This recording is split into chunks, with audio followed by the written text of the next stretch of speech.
A woman lies peacefully asleep in her dimly lit bed as someone softly calls out to Estelle. A voice desperately pleads for someone to please take care of the resting babies.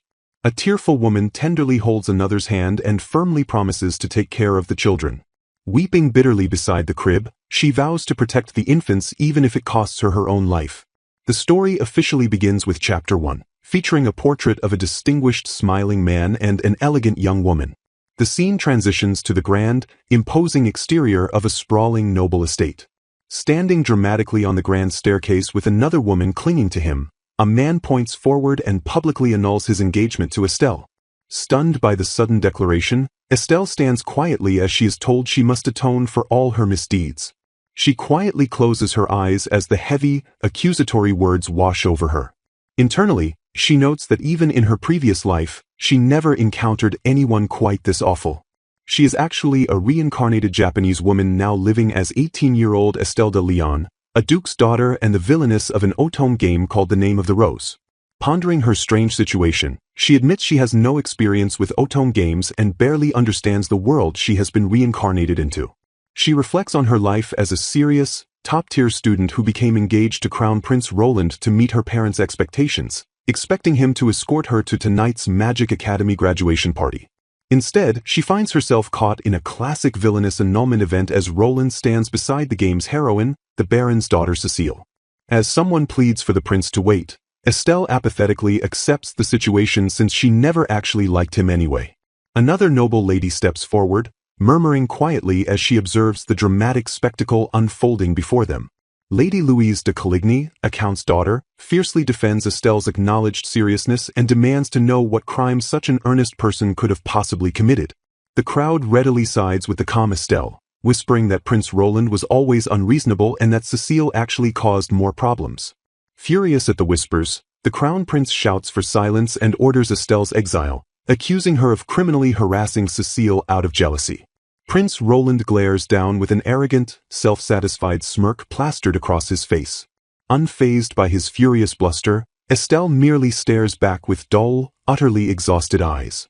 She coldly thinks to herself that the harsh punishment is worth it if she never has to see his self-satisfied face again. Her sharp eyes narrow slightly as she fully accepts her sudden destitution and looming exile. Wondering where the queen is during this chaos, Estelle decides that staying at the academy wouldn't do her any good anyway. She recalls that Queen Elizabeth de Valier currently rules the country since the king passed away a few years prior. Her only son, Roland, unfortunately holds an infamous reputation as a foolish, narcissistic, and womanizing crown prince. The worried queen and queen dowager had specifically requested Estelle to become the queen consort to properly support the kingdom and balance the foolish heir. Taking this royal duty seriously, Estelle spent her days diligently studying at a desk while her strict instructor observed her progress. Recognizing her own genius, she realizes Roland deliberately arranged for the queen and queen dowager to recuperate at a distant hot spring so they could not intervene. Disgusted that his mind only works for petty schemes, she easily concludes the entire engagement annulment was perfectly calculated. Shrugging off the ultimate betrayal, she turns her back on the dramatic spectacle and mutters that it simply does not matter. Walking gracefully out of the grand hall, she decides it is time to pack her things and leave this life behind.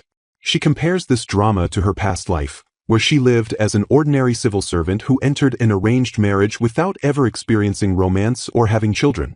A shadowy figure from her past addresses two men, Pascal and Daniel, stating he has high expectations for them both. She vividly remembers an arrogant man from her past telling her that a plain girl like her should be grateful to marry such a handsome man. Snapping back to the present, she faces the unyielding fury of her family as they call her a disgrace to the ducal house for letting the engagement get annulled. Cast out from her grand estate, she walks toward a waiting carriage while her younger brother apologizes tearfully. Her little brother watches her leave with a deeply pained expression, repeatedly murmuring how sorry he is. Holding a potted plant, Estelle smiles warmly and reassures Daniel that she will be fine, though he wishes he were more grown up to help her.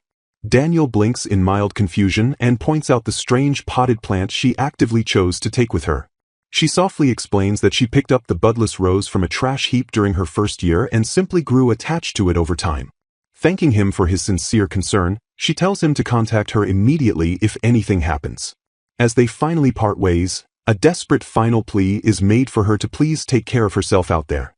Carrying her modest belongings in a simple bag, she begins her solitary walk away from her former life. She successfully makes her way to the kingdom of Bruton, a longtime ally and neighbor to her homeland of Valier.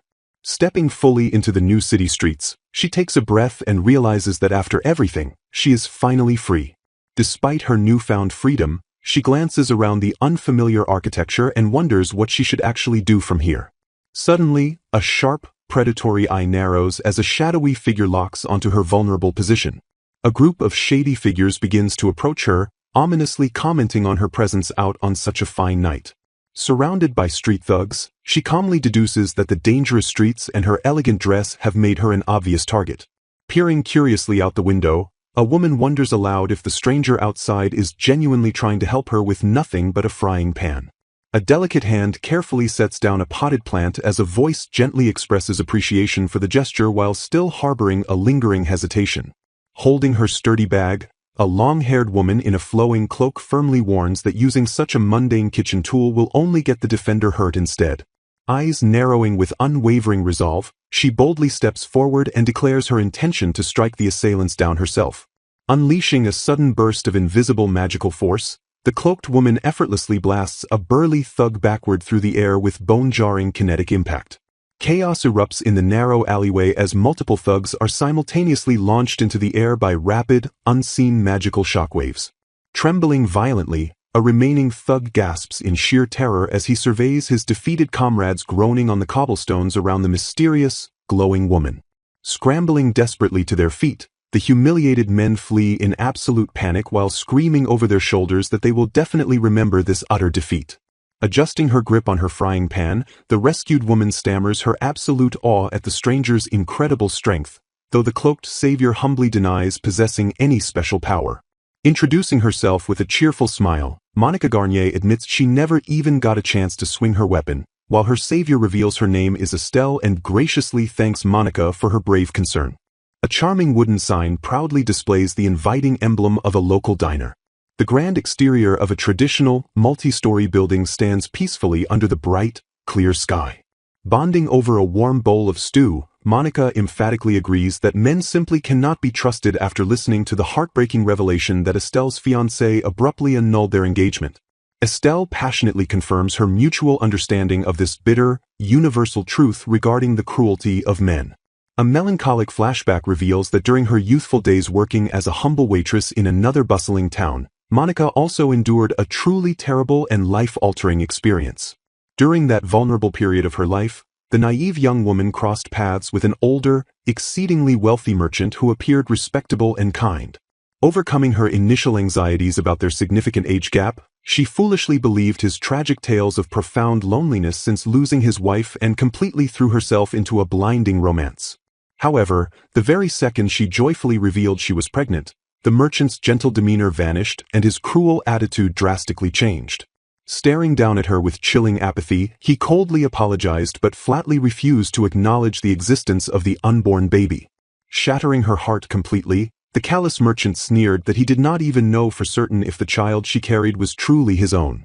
Slapping his hand away in a spray of furious tears, a devastated and enraged Monica screamed that she had absolutely heard enough of his venomous lies. Furiously demanding that he never show his cowardly face to her again, she fiercely resolved to protect and raise her child entirely on her own. Fleeing her painful past, the determined single mother relocated to this quiet new town and successfully poured her heart into opening a cozy diner. Explaining that running a business entirely alone as a woman often makes people look down on her, Monica playfully asks Estelle a favor, revealing she had been actively thinking of hiring a strong guard. Desperately pleading for a stable position, Estelle eagerly volunteers for the job while proudly highlighting her excellent culinary skills. With a remarkably confident smile and a glowing, intimidating aura of raw magic, Estelle boldly declares that she is physically and magically stronger than most men. Delighted by this perfect arrangement, Monica claps her hands in sheer joy and graciously asks if Estelle would mind living and working right there at the diner, noting how much it would help them both. Sweetening the already generous deal, Monica reveals there is a comfortable extra room available upstairs and promises to pay the powerful mage a proper, fair wage for her services. Tears of overwhelming relief welling in her eyes, Estelle enthusiastically accepts the life-changing offer and shouts her profound, heartfelt thanks. Time peacefully passes as the morning sun casts a warm, golden glow over the bustling, successful exterior of the diner. A voice echoes warmly through the wooden halls, calling up the stairs to ask if a specific someone can come down to help. A close-up intimately reveals the delicate, refined facial features and elegantly flowing hair of the person being summoned from the upper floor. Adjusting her perfectly round glasses with a practiced flick of her wrist, the young woman brightly confirms she is ready to help out. Bustling with infectious energy, she leans forward and loudly calls out that she is immediately on her way down the stairs. Bursting energetically through the floral curtains in a pristine maid outfit, the disguised noble introduces herself to the patrons as Emma Garnier, apologizing profusely for keeping everyone waiting. Dark internal narration reveals her deep, paralyzing fear that if anyone were to discover she is secretly an exiled noble, this peaceful shop and their newfound life would be in catastrophic danger. To ruthlessly protect their sanctuary, she relies entirely on elaborate wigs and magical items to alter her eye color, lamenting that true transformation magic is exceedingly rare and far beyond her personal capabilities. A cheerful male coworker named Matt enthusiastically praises Emma's unparalleled brilliance, loudly demanding to know how she consistently comes up with such incredible ideas. Serving a steaming, incredibly fragrant dish, Emma beams with genuine pride and expresses her sheer gladness that her innovative culinary creations are considered so deeply delicious. While Monica proudly declares Emma to be an absolute genius, she playfully teases Matt about why he is sporting such an inexplicably smug expression over someone else's achievement. Emma silently reflects that in this rudimentary world where cooking merely involves basic grilling or boiling heavily seasoned with mundane salt and pepper, her clever invention of a soy sauce equivalent using soybeans became a massive, unprecedented hit. A bustling, chaotic line of eager customers proves the immense success of her culinary innovations, as soybeans yielded rich soy sauce and miso, while simple wheat flour allowed the miraculous creation of thick udon noodles. These profoundly rich, newly introduced Japanese-style comfort foods quickly grew incredibly popular, causing the humble diner's business to flourish far beyond their wildest expectations. A smiling, confident Matt expertly flips a heavy pan, clearly benefiting from the diner's massively enhanced culinary repertoire and bustling atmosphere. The cheerful, unstoppable trio of Monica, Matt, and Emma stand shoulder to shoulder in the busy kitchen, beautifully united by their shared success and hard work. Later that quiet evening, gazing lovingly at the diner's shadowy exterior, Monica expresses her deep, heartfelt gratitude to Estelle for everything she has miraculously accomplished. Monica tearfully admits that Estelle's unwavering presence has not only made the shop wildly successful, but has finally given her the profound peace of mind needed to safely face her impending childbirth. Completely overwhelmed with pure emotion, Monica sincerely calls her magical savior a true, living goddess of fortune. Chuckling warmly behind her round glasses, the brilliantly disguised Estelle playfully dismisses the incredibly high praise, gently telling Monica she is wildly exaggerating the truth. Sitting quietly in the peaceful, moonlit shadows, Estelle reflects with a soft smile that it was actually Monica who generously gave her a desperately needed place to truly belong. Surrounded by the warm smiles of Monica and Matt, a deeply moved Estelle reflects that this is the absolute happiest moment of her life. Having rarely felt familial love before, she deeply cherishes the profound warmth of her newfound home. A peaceful, utterly contented smile graces Estelle's face as she looks fondly at her cherished companions through her round spectacles. Returning her gentle gaze, Matt offers a soft, sincere smile and murmurs a heartfelt expression of his own gratitude. Time swiftly passes, and an anxious but deeply devoted Estelle carefully presses her ear against Monica's heavily pregnant belly. Beads of nervous sweat form on Estelle's face as she releases a tense groan, clearly overwhelmed by the incredibly stressful situation unfolding before her. Roused suddenly from her panicked sleep, a groggy Estelle blinks up at a distressed Monica hovering urgently over her bedside. Realization strikes like a terrifying lightning bolt as Estelle's eyes snap wide open behind her lenses, instantly understanding that the fateful moment has arrived. Panicking but fiercely determined, Matt urgently shouts for them to hold on while he desperately sprints out to fetch the doctor right away. Monica endures a grueling and agonizingly harrowing labor, prompting a grim doctor to issue a dire warning that the mother's life is in severe danger.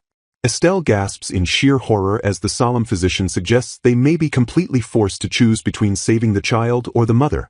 Tears welling rapidly in her terrified eyes, a desperate Estelle screams out Monica's name in agonizing, heartbreaking disbelief.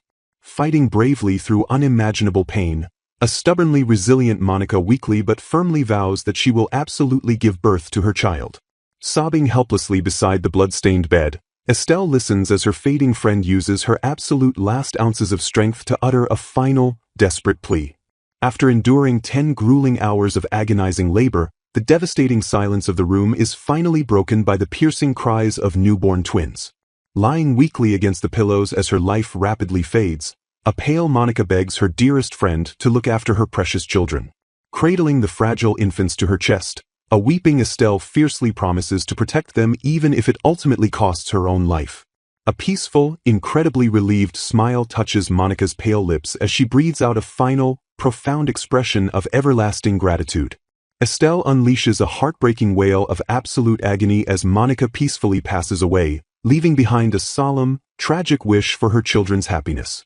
Refusing to let crushing grief consume her, a newly determined Estelle balances towering stacks of plates in the bustling diner, having absolutely no time to drown in sorrow. To keep their beloved and increasingly frantic shop safely afloat, Estelle responsibly hires a cheerful new worker named Sally to manage the immense workload. Balancing chaotic diner shifts with endless diaper changes, Estelle pours her entire heart into carefully and relentlessly raising the twin girls. 6 incredibly fast years peacefully pass by as the thriving diner continues to warmly welcome a steady, loyal stream of hungry customers. Pausing her busy shift, Emma politely listens as an elderly patron playfully suggests marriage and happily reveals her son's secret infatuation. Maintaining her flawless customer service smile, Emma gracefully accepts the kind compliment while expertly deflecting the romantic proposition. Striding briskly across the wooden floorboards, Emma internally reassures herself that she is perfectly content simply working at the vibrant, lively shop. A seated male patron glances over his shoulder, completely captivated by the disguised noblewoman's undeniable grace and tireless, inspiring work ethic. The cheerful patrons exchange amused smiles as they relax happily at the counter, thoroughly enjoying the warm, inviting atmosphere Emma masterfully cultivates. The lively ambience is suddenly and wonderfully interrupted by the energetic sound of 2 small pairs of boots bursting joyfully into the busy diner. Dropping to her knees with a radiant smile, Emma pulls the adorable twins, Coco and Mia, into a fierce and immensely loving hug. An older customer fondly observes the heartwarming reunion, warmly complimenting the young girls on growing as beautiful and bright as ever. Blushing with innocent, infectious delight, the identically dressed twins clasp their hands together in pure excitement at the charming compliment. Turning their bright, highly curious eyes toward their adoptive mother, the eager twins cheerfully demand to know what is going on. Scolding her with surprising maturity, the twins point out her patched clothes and demand she immediately report any potential romantic suitors. Stifling a genuine laugh, Emma listens as the selfless girls beg her to buy a new dress and find a sweetheart, promising to be perfectly good girls. Stepping into the lively conversation, a loyal patron gallantly declares that Emma remains absolutely charming regardless of her humble, patched attire. Adjusting her glasses with a highly confident smile, Emma firmly informs her daughters that she has absolutely no need for a lover when she has something far more important. Tilting their heads in adorable, wide-eyed confusion, the young girls innocently echo her bold statement and wonder what could possibly be more important. Looking down at them with overwhelming, boundless affection, Emma softly reveals that they are undoubtedly her most precious treasures. Standing tall and proud behind the wooden counter, she gazes around the bustling room and firmly adds the diner itself to her list of beloved treasures. A melancholic yet deeply grateful smile touches Emma's lips as she softly reflects on the incredible, painful sacrifice that directly built this cherished life. Remembering her fallen friend's agonizing final moments, Emma solemnly acknowledges the heavy, beautiful cost of bringing the twins safely into the world. Squeezing the girls gently, she internally reaffirms her sacred, unbreakable vow to protect the incredibly precious legacy that Monica entrusted to her care. A fierce, unbreakable maternal resolve hardens in Emma's eyes as she silently swears to fiercely protect their happiness against any incoming threat. Burying her face in their soft hair, she wraps both little girls in a deeply protective, profoundly emotional embrace that speaks far louder than words. The tender, emotional moment is abruptly shattered by an urgent, ringing shout from the busy kitchen demanding Emma's immediate attention. A visibly panicked coworker urgently begs Emma to intervene with a seemingly offended gentleman, prompting Emma to confidently take charge of the delicate situation. Smoothing down her apron with practiced, absolute professional calm, Emma boldly strides out into the dining area to personally confront the dissatisfied customer. Approaching the wooden table, Emma drops her gaze with a polite, deferential demeanor fully prepared to brilliantly defuse any rising tension. Emma stops dead in her tracks, utterly stunned into silence by the sudden, highly intense gaze of a remarkably handsome and imposing gentleman. Analyzing his striking posture and refined features, Emma's sharp instincts instantly deduce that despite his commoner's clothing, this mysterious man is undeniably a high-ranking noble. A bold menu layout captures the immediate attention of anyone looking closely at its contents. A bespectacled waitress smiles patiently as an exasperated customer complains that the unfamiliar menu items are just an elaborate gimmick to draw in unsuspecting patrons. The flustered noble quickly retracts his complaint while the smiling waitress apologizes, politely suggesting he try another establishment if their modest food offends his high-class palate. He stammers nervously in his defense, desperately trying to clarify that he simply could not understand what the strange dishes were. Leaning back comfortably in his wooden chair, the blonde noble looks up and curiously asks how she deduced his hidden social status. The waitress clears her throat with a polite ahem to prepare her incredibly blunt explanation. She points out that despite his commoner clothes, his arrogant bearing, unmistakable facial features, and extremely rare hair color completely give away his true noble identity. Suitably chastised, the noble apologizes for his rude behavior and promises to be more careful, sighing that he cannot do anything to hide his hair and face. Crossing his arms in sheer defeat, he closes his eyes and mutters to himself that this entire situation is incredibly troublesome. The waitress offers a gentle, reassuring smile, softly telling the tense man that he does not need to take the matter that seriously. She suddenly leans in uncomfortably close to inspect him, causing the flustered noble to jolt backward in total surprise. He sighs deeply to dismiss his creeping suspicion as mere imagination, secretly admitting he felt he had met her before because he could never forget a bold woman unafraid of nobles. A steaming cup of fresh coffee is unceremoniously placed on the table right in front of him. The noble sits perfectly still, staring intensely at the dark brew as it rests securely on its serving tray. He elegantly brings a silver spoon to his lips to carefully sample the steaming hot beverage. He instantly recoils in genuine pain, dramatically shouting that he has a cat's tongue and absolutely cannot handle the scalding heat. The waitress quickly covers her mouth with her hand, desperately trying to suppress a sudden giggle at his highly exaggerated reaction. Dropping her hand, she immediately asks if the drink was too hot while the embarrassed noble stammers that he is perfectly fine. Watching him recover his composure, she smiles warmly and thinks to herself that this strange man is quite amusing. He delicately wipes his mouth with a crisp napkin, prompting her to silently note that his refined manners are exactly as expected of a noble. Gazing intently at his pretty features, she realizes with a thrill that Coco and Mia would absolutely love such a remarkably handsome face. The tall noble gathers his discarded coat and gracefully stands up from the table, preparing to take his formal leave. A sudden flash of terrifying recognition strikes the waitress, making her pause mid-step as she notices something painfully familiar about his face. As he walks out the heavy wooden door, she forcefully dismisses the creeping dread as her imagination right before someone urgently calls out to Emma. A blonde woman rushes over frantically, demanding to know the identity of the gorgeous man because his hair and eye color look exactly like Coco and Mia. Emma trembles slightly in place, realizing with a rapidly sinking heart that the impossible resemblance is not just her wild imagination. Staring blankly into the distance, she confirms her worst fears that he looks exactly like Coco and Mia, wondering frantically who this mysterious man really is. A dramatic flashback transports the sprawling narrative 6 years into the past, showing the grand castle of the kingdom of Valier as someone furiously screams Roland's name. A furious noblewoman in a lavish, jewel-encrusted gown shouts in complete disbelief while 2 blindfolded royal guards stand silently behind her. She points an accusatory finger forward, demanding to know if it is truly possible that he broke off his long-standing engagement. Roland stands tall and solemn as the title card for Chapter 2 of the saga declares the Villainess became a single mother, while the furious woman asks if he ended things with Estelle. Maintaining a chillingly cold exterior, Roland flatly explains that Estelle was always deeply disrespectful toward him. The older woman furiously demands concrete proof of his wild accusations that Estelle relentlessly harassed Cecile out of pure jealousy. Roland averts his eyes and awkwardly rubs the back of his neck, visibly struggling to formulate a convincing response. His father furiously facepalms over his foolish son making Estelle his fiancée, while Roland fiercely defends himself by claiming the clever woman left no physical evidence but Cecile personally testified to the abuse. The furious patriarch orders Roland to bring the Baron's daughter at once so his mother can formally meet her, sarcastically assuring the boy that he isn't going to eat her. Sweating nervously, Roland tries to desperately stall when his commanding father declares he will take custody of Estelle and demands to know exactly where she is. Roland finally confesses that all contact was permanently lost after she went to a neighboring country, adding that she was subsequently disowned by Duke Leon.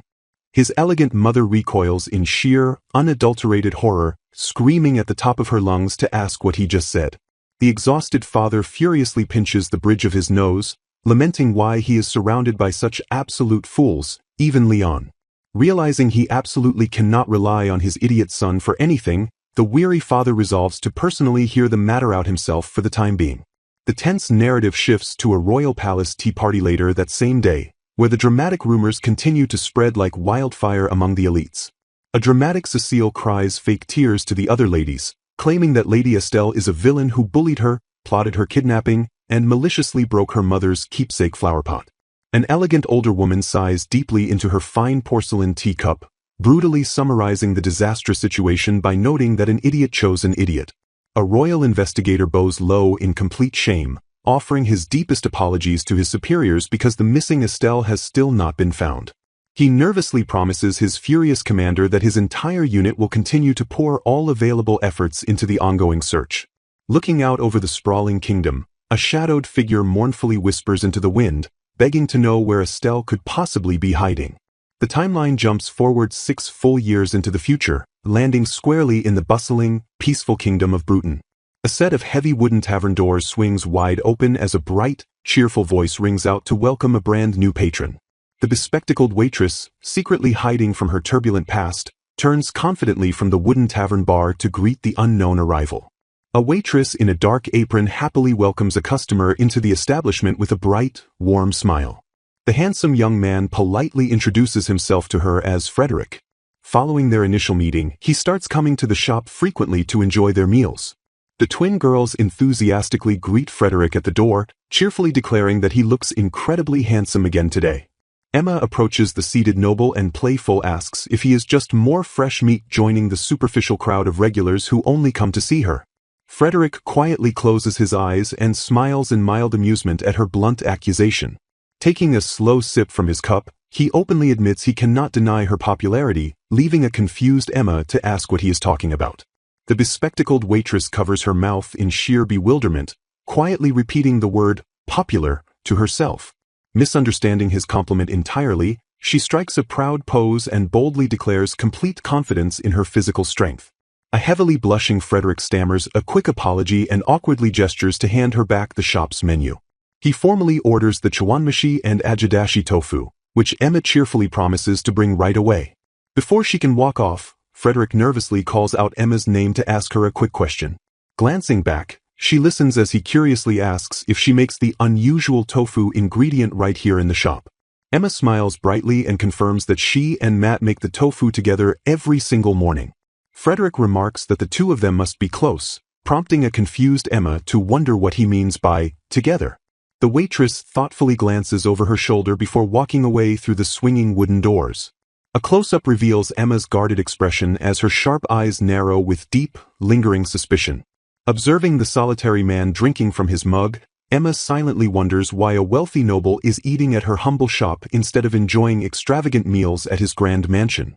She leans cautiously against the wooden wall, her mind racing as she considers another glaring piece of the puzzle. Watching Frederick sit warmly with the smiling twins, Emma nervously acknowledges his striking visual resemblance to Coco and Mia. Seeing the identical joyful smiles shared between the noble and the little girl weighs heavily on her anxious mind. She desperately tries to dismiss the terrifying thought, frantically telling herself that the resemblance must be nothing more than her wild imagination. Carrying a wooden bucket through the doorway, Emma admits she tried her best to ignore the glaring truth staring her in the face. A few months after he first started visiting the shop, Frederick urgently asks Emma for a private moment.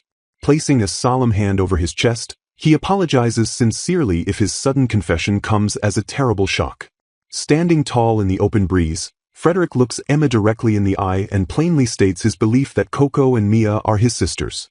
Emma's eyes widen in absolute silence as the dreadful confirmation finally shatters her fragile wall of denial.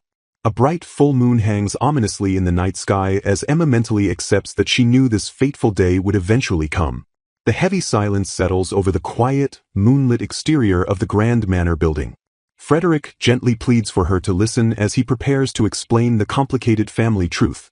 Taking a steadying breath, the young nobleman clarifies that the twin girls are actually his half-sisters. His sharp eyes narrow slightly as he carefully watches Emma's calm reaction to the startling secret.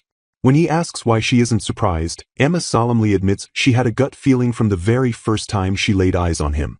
She confesses that his facial features looked so incredibly similar to the children that she immediately suspected their hidden connection.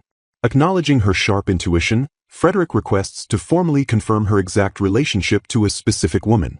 He holds his breath and asks her directly about her mysterious connection to Monica Garnier. Emma reveals she is Monica's younger sister, sadly beginning to explain what happened right after Monica gave birth to Coco and Mia.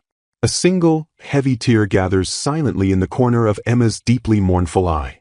The tear finally breaks free, sliding slowly down her cheek as the painful memory fully resurfaces. Standing stiffly beside his table, Emma bluntly tells the somber nobleman that her beloved sister passed away. Frederick flinches violently in his chair, visibly struck by the tragic confirmation of Monica's untimely death. He quickly apologizes for forcing her to recall such painful memories, but Emma gently reassures him that it is not his fault. Frederick covers his mouth with a trembling hand, quietly noting that the two sisters must have been incredibly close. Emma fondly remembers her late sister as the absolute most trustworthy person in the entire world.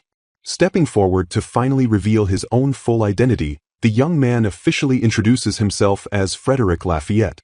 He drops a massive bombshell on the confused waitress, announcing that he is a ruling duke of the Valier kingdom.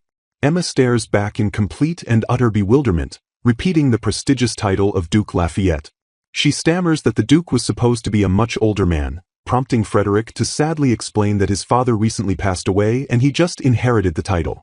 An exposition reveals that Frederick's father raised him alone with extreme, worrying affection after his mother passed away when he was just an infant. As the late-born, precious only son, Frederick was heavily sheltered and strictly educated by private tutors instead of ever being sent away to a normal school. A somber narrative reveals that the young Frederick was raised in strict isolation, kept completely sheltered from the outside world. He solemnly explains that on his deathbed, his sickly father suddenly confessed to having another child. Frederick recounts his father's deep regret over falsely accusing Monica Garnier of infidelity, foolishly believing an old man like himself could not possibly father a child. He bitterly admits his father should have known better, as the earnest woman was never the type to lie for money. A dark shadow falls over the memory as Frederick reveals she vanished shortly after the terrible confrontation. He firmly believes his father was an absolute fool for driving her away. Clarifying his stance, the young duke insists he is not trying to defend his father's actions, though the old man deeply regretted his grave mistake. Emma lowers her gaze, softly agreeing that Monica was an incredibly honest woman. She fondly remembers her late sister as the most earnest person she ever knew. Frederick listens in respectful silence, his handsome features softening with quiet understanding. He explains that his father immediately launched a search for Monica, but was severely limited because he had never publicly acknowledged his commoner lover. Emma tightly grips her coffee mug, expressing quiet relief at finally knowing the true identity of the twins' blood relatives. Anxious about her own fate, Emma silently wonders what will happen to her now that Frederick has taken over the search. Frederick reveals he scoured the land for his father's posthumous children until a rumor surfaced about a restaurant housing kids with highly unusual hair colors. He thoroughly investigated the surrounding area and the kingdom of Bruton before finally tracking them down to this very town. Discovering that a proprietress named Emma Garnier was raising the twins instead of Monica, he decided to frequent the restaurant to secretly judge her character. Emma's eyes widen in sudden realization as all of his strange, observant behavior finally makes perfect sense. Frederick warmly praises her unwavering dedication, noting how she always greets every customer with a bright smile regardless of their social standing. He expresses genuine admiration for the meticulous care she takes to ensure her patrons dine in absolute comfort. A thoroughly confused Emma tilts her head, genuinely asking if such basic hospitality isn't just a matter of course. The noble shakes his head, insisting that running a business while raising children is incredibly difficult, and commends her excellent treatment of both the twins and her employees. Frederick looks at her with deep respect, declaring her a wonderful mother for raising Coco and Mia into such kind, upstanding girls. A single, overwhelming tear escapes Emma's eye as the sheer weight of his validation crashes over her. Covering her face, she breaks down crying and asks her late sister if she is finally doing a good job as a mother. The heartfelt moment abruptly shatters when Frederick firmly states that Coco and Mia must come to his house, as he cannot abandon members of his ducal family. Emma freezes in sheer terror, the devastating words paralyzing her in place. Leaping from her chair in a desperate panic, the terrified waitress screams at him not to take her precious girls away.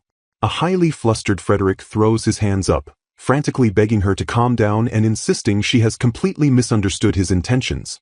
The wooden door slowly creaks open as a sleepy Coco and Mia step into the room, rubbing their tired eyes to ask what happened.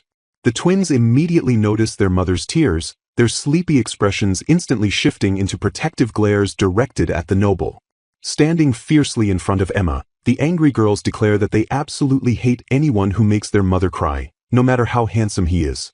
Sweating nervously under their intense hostility, Frederick desperately begs the protective children not to misunderstand the situation.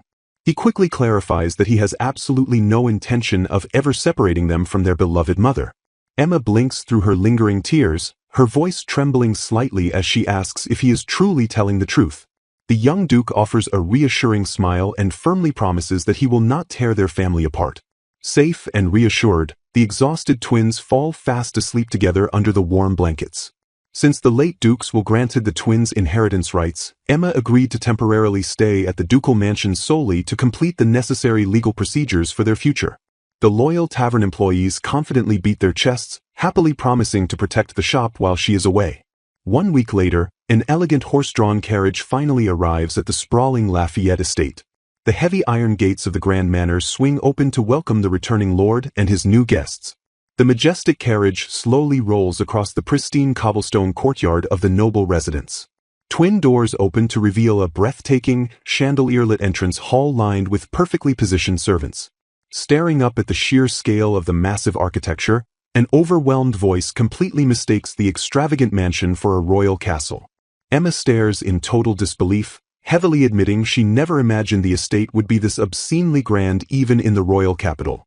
Small, hesitant feet step carefully down from the secure safety of the carriage. Coco and Mia nervously peek their heads out to inspect their intimidating new surroundings. Recovering her composure, Emma steps forward to politely thank the household for such a remarkably warm welcome. A row of uniformed maids gasp loudly, their faces lighting up with uncontrollable excitement. The ecstatic servants squeal in absolute delight over the lovely, well-mannered girls, noting with joy that they look exactly like the master did when he was a young boy. An older butler and a senior maid watch the chaotic celebration with mild, endearing surprise. Admiring onlookers gasp at the sight of a beautiful woman, captivated by her ability to carry herself with such elegance. Whispering among themselves, they wonder if the graceful woman is a nobleman's daughter, noting the presence of her companions Coco, Mia, and Emma.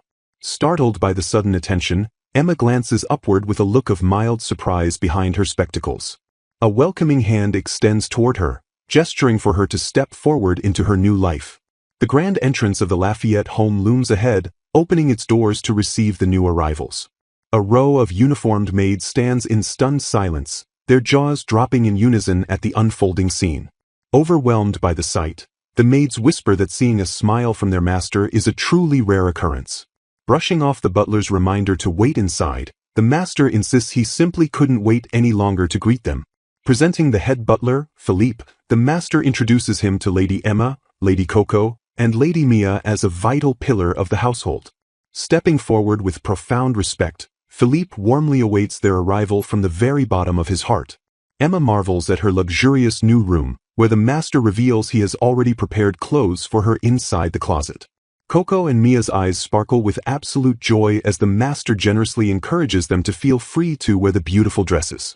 Gesturing to the opulent surroundings, he warmly invites his guests to please make themselves entirely at home. Overjoyed by their grand new environment, Coco and Mia excitedly explore the expansive, sunlit room. Bounding across the floor, the two girls leap onto the fluffy bed with delighted squeals. Emma firmly orders them to wait, ignoring their disappointed groans as they press against the balcony glass. Pausing mid-thought, a sudden realization flashes across Emma's bespectacled eyes. One of the girls asks if Mama brought the rose bush, admitting it feels lonely without it even though Sally is watering it. Hoping for a solution, they wonder aloud if they could ask Frederick to have the plant brought over because they miss it. Agreeing they can ask him later, Emma cheerfully instructs the girls to finish unpacking their things first. Monica affectionately praises the adorable children, noting with a bright smile that they are growing up wonderfully. Reflecting on her past life, Emma acknowledges that while things didn't happen as wished, her impossible dream of becoming a mother finally came true. Closing her eyes with deep emotion, she silently expresses how truly grateful she is for this miraculous second chance. Pulling Coco and Mia into a fierce embrace, she vows to do her absolute best for their sake. Holding them tightly against her chest, she dedicates herself entirely to the happiness of these children and to Estelle's sake. Daphne, a maid of the Lafayette ducal household, clasps her hands in pure delight as she calls the moment wonderful. Radiating excitement, Daphne confidently assures Emma that the master will surely be captivated. Emma graciously accepts the compliments, thanking them for allowing her to be dressed in such beauty. Looking breathtaking, Emma wears a stunning, low-cut white gown paired with a massive jeweled pendant. While her daughters cheer yay over Frederick's gifts, a flustered Emma panics that the dress neckline is cut way too low. Blushing fiercely, she nervously clutches the fabric of her bodice to cover her exposed chest. Staring into the expansive closet, she realizes that calling this massive collection of dresses a mere gift is a vast understatement. A beautifully ornate jewelry box sits open, overflowing with glittering pearls and flawless diamonds. Sighing heavily, Emma admits she can't accept such luxury items, but knows taking them off now would be incredibly rude. Examining her stunning reflection in the tall mirror, she lightly touches her cheek in complete disbelief. A gentle, confident smile finally graces her lips as she fully embraces her breathtaking transformation. Standing proudly beside her, Coco and Mia beam with sheer joy at their mother's radiant appearance.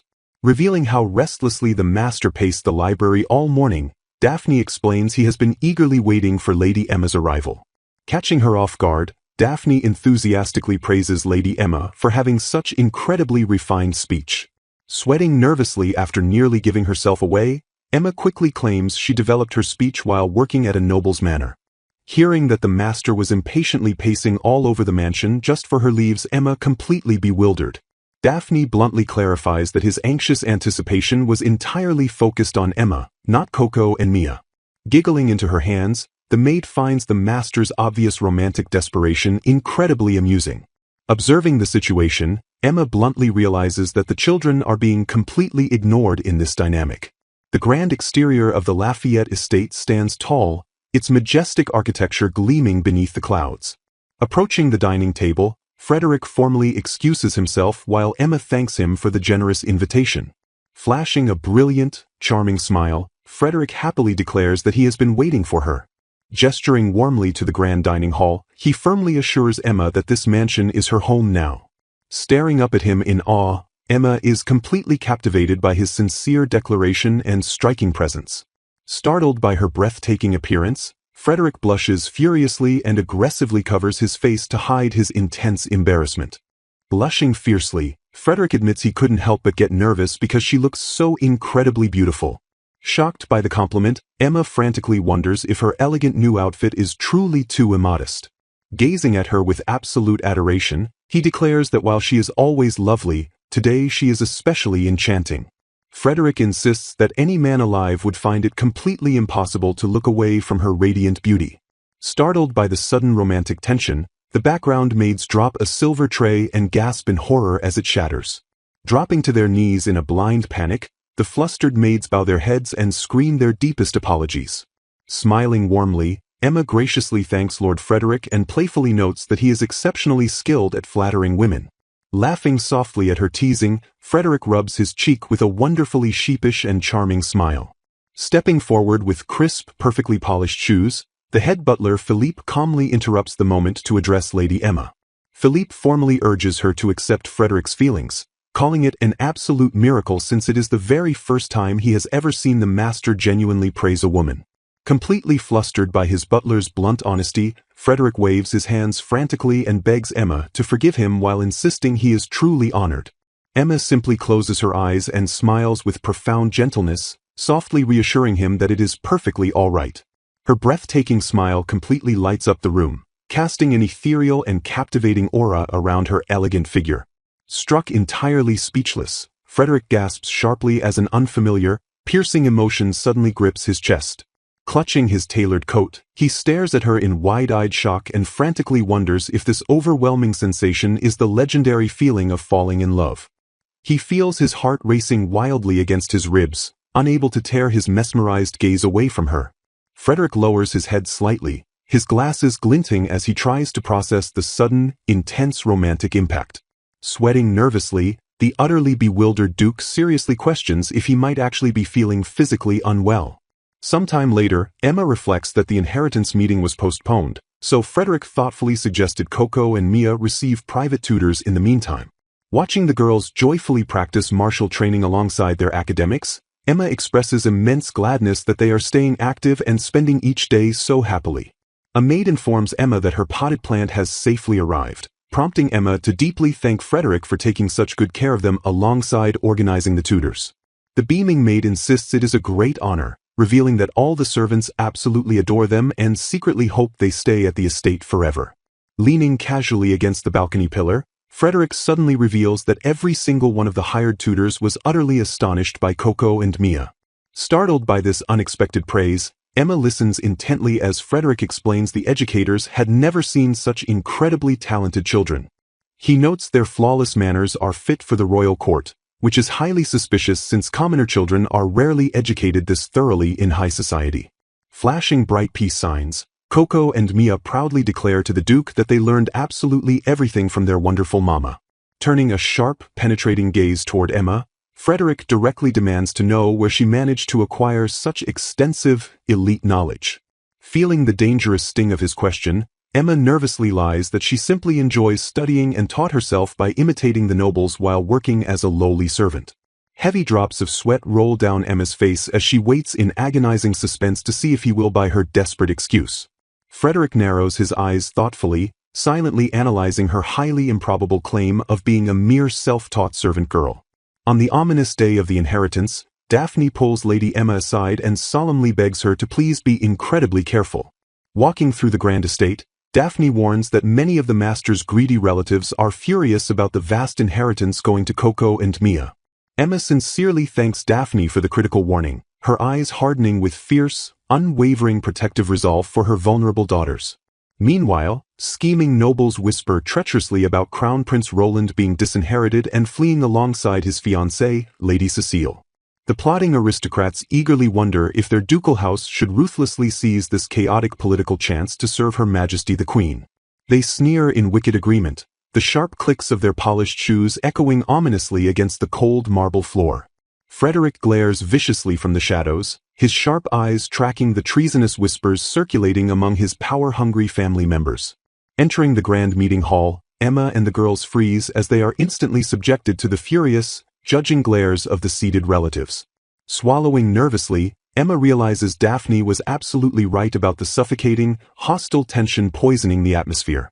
Desperate to shield her daughters from the venomous crowd, Emma politely asks the butler to watch the children in another room, which he immediately accepts. Frederick stands up with terrifying authority, his sheer commanding presence instantly silencing the arrogant murmurs across the sprawling room. Taking his rightful seat at the head of the heavy wooden table, Frederick prepares his documents while Emma bravely sits across from the hostile assembly. A confident, highly predatory smile ghosts across Frederick's handsome face as he silently dares his treacherous relatives to make a move.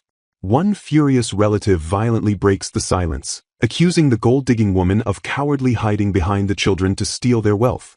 Another noble furiously demands respect, sparking massive outrage by reminding the table that these children undeniably carry the late Duke's royal blood. Sneering with absolute disgust, an angry relative demands to know who would ever be foolish enough to believe the lies of a low-born commoner. Shouting over the rising chaos, the noble violently demands proof of lineage, refusing to accept her simply because of the Duke's personal invitation. Just as the relative screams about handing vast wealth to mere children, Frederick violently slams his hand on the table and roars that they have said enough. Frederick's eyes narrow into a lethal, terrifyingly cold glare that instantly freezes the blood of every single aristocrat in the room. Standing tall, Frederick roars that he personally confirmed her story using his father's words, warning that anyone who doubts her is officially defying the head of the Lafayette house. The hostile relatives sweat and grimace in absolute terror at his crushing authority, completely silenced as Frederick firmly anchors Lady Emma's untouchable status. Despite the harsh insults thrown her way, the woman answered calmly, showcasing the true dignity of nobility. Her serene composure demonstrates a level of grace that far surpasses anyone else present in the grand room. The atmosphere immediately shifts as a man prepares to read his father's will, prompting a shocked gasp regarding a common woman. Reading from the document, Frederick reveals that the majority of the estate passes to him, with a portion for the late Duke's twin daughters and the rest distributed at his own discretion. Seeking validation for his sweeping authority, Frederick directly questions the legal counselor about the accuracy of these terms. The counselor firmly confirms his role in drafting the will, reiterating that the late Duke explicitly entrusted the entire division of the inheritance to Lord Frederick's judgment. Drawing the ultimate conclusion from the counselor's testimony, Frederick prepares to deliver his final, crushing verdict to the greedy family members. Staring them down with unyielding authority, Frederick declares that he alone decides exactly how and to whom the vast inheritance will be distributed. A sharply dressed man recoils in sheer, trembling horror as the devastating reality of his immediate financial ruin sets in. Shock waves ripple across the table as the assembled relatives freeze in absolute panic at their sudden disinheritance. Delivering the final blow, Frederick ruthlessly informs the indicated family members that they will receive absolutely nothing and orders them to leave the premises immediately. Panicking and backpedaling desperately, the disinherited relatives plead that they would never oppose Lord Frederick and claim it was all a terrible misunderstanding. Frantically trying to save themselves from ruin, they beg someone to speak up, questioning if they truly said anything that offensive. A spectacled woman smiles knowingly, entirely unfazed by the pathetic, groveling desperation of the ousted nobility. Refusing to offer them any salvation, she casually states she has nothing to add and fully supports His Grace's harsh decree. The defeated relatives angrily click their tongues and trudge out of the grand hall in bitter, undeniable disgrace. With the room finally cleared of pests, Frederick politely apologizes for the disturbance and refocuses the discussion on the true matter at hand. The bespectacled woman peers closely at the documents, completely staggered by the vast sums of wealth allocated directly for the children. Acknowledging her disbelief, Frederick praises the legacy of the Lafayette house, noting how the late Duke always prioritized his people's needs. He elaborates that the Duke placed his subjects above his own personal comfort, earning their deep love and allowing the land to flourish beautifully. Drawing a bitter comparison, he notes that the Leon Dukes selfishly raised taxes solely to fund their own indulgent lifestyles. The woman named Emma holds her head in profound distress, admitting that merely remembering those dark times gives her a severe headache. Frederick offers his sincere apologies for the immense suffering she was forced to go through in the past. The sudden sound of echoing footsteps interrupts their somber reflection as an unexpected guest approaches the room. Looking up with a gentle smile, Frederick announces that there is someone highly important he would like her to meet. Startled by the sudden introduction, Emma turns her attention toward the newcomer while Frederick politely asks if the arrangement is all right. Frederick introduces the arrival as Count Joseph de Maistre, praising him as a truly brilliant jurist, which elicits a shocked gasp from Emma. As Frederick reveals his intention to appoint the Count as the children's legal guardian, Emma enters a state of internal panic, realizing how bad this situation truly is. Peering through her glasses with wide-eyed shock, Emma stammers that he startled her, barely able to process the identity of the man standing before her. She is completely overwhelmed by the startling revelation that Count Joseph is the absolute spitting image of a figure from her past. Emma realizes with rising dread that this man is the spitting image of her first love and that he personally knows Estelle, predicting a massive commotion. The narrative aggressively shifts back 8 years in time, plunging into a vivid flashback of Joseph's intense youth. A young, sharply dressed Joseph is flatly told by a peer that he is far too serious for his own good. Entering Chapter 4's timeline, a fiercely stern Joseph orders his classmates to improve themselves, warning that their academic neglect hurts everyone else.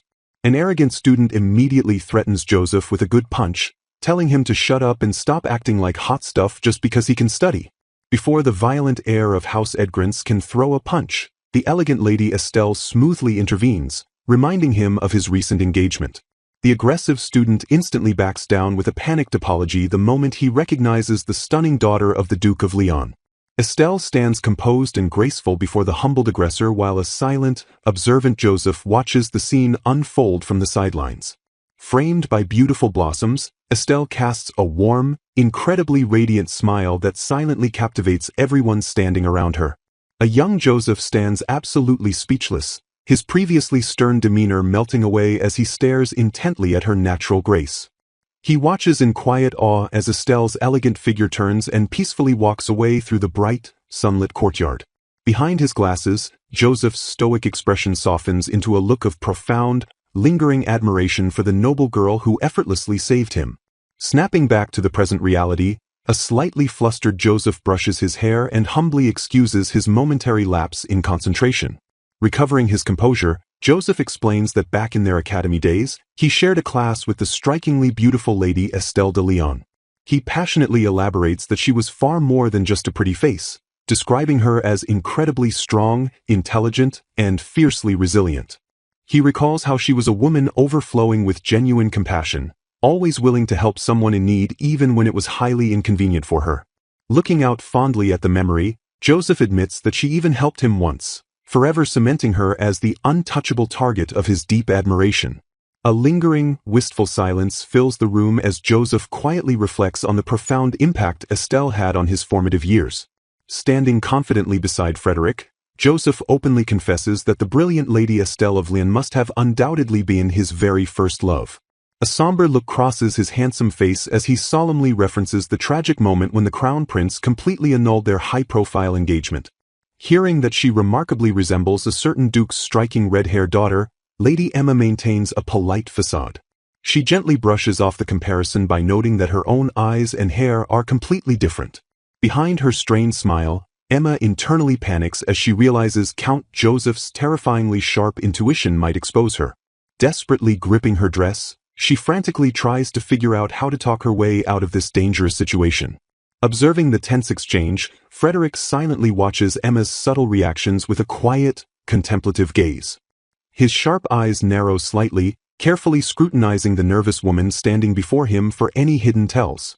Recovering her composure, Emma formally introduces herself as Lady Garnier, the mother of Coco and Mia, claiming she is merely the younger sister of their late mother, Monica. The men accept this explanation, reasoning that her uncanny resemblance to the Duke's daughter must be a mere coincidence. Standing tall with his arms firmly crossed, Count Joseph observes the conversation with an unreadable, stoic expression. Breaking the tension, Joseph lightly dismisses the impossible idea that the noble Lady Estelle would be here, prompting Frederick's agreeable nod. Exhaling a silent breath of relief, Emma secretly rejoices that she successfully dodged their dangerous suspicions. The heavy doors suddenly burst open as a loud, cheerful cry for their mother echoes through the grand room. Little Coco and Mia rush into the room, their faces etched with deep concern as they frantically ask if anyone was being mean to her. Clenching her tiny fists with fierce determination, one of the girls bravely declares that she will never forgive anyone who dares to be nasty to their mother.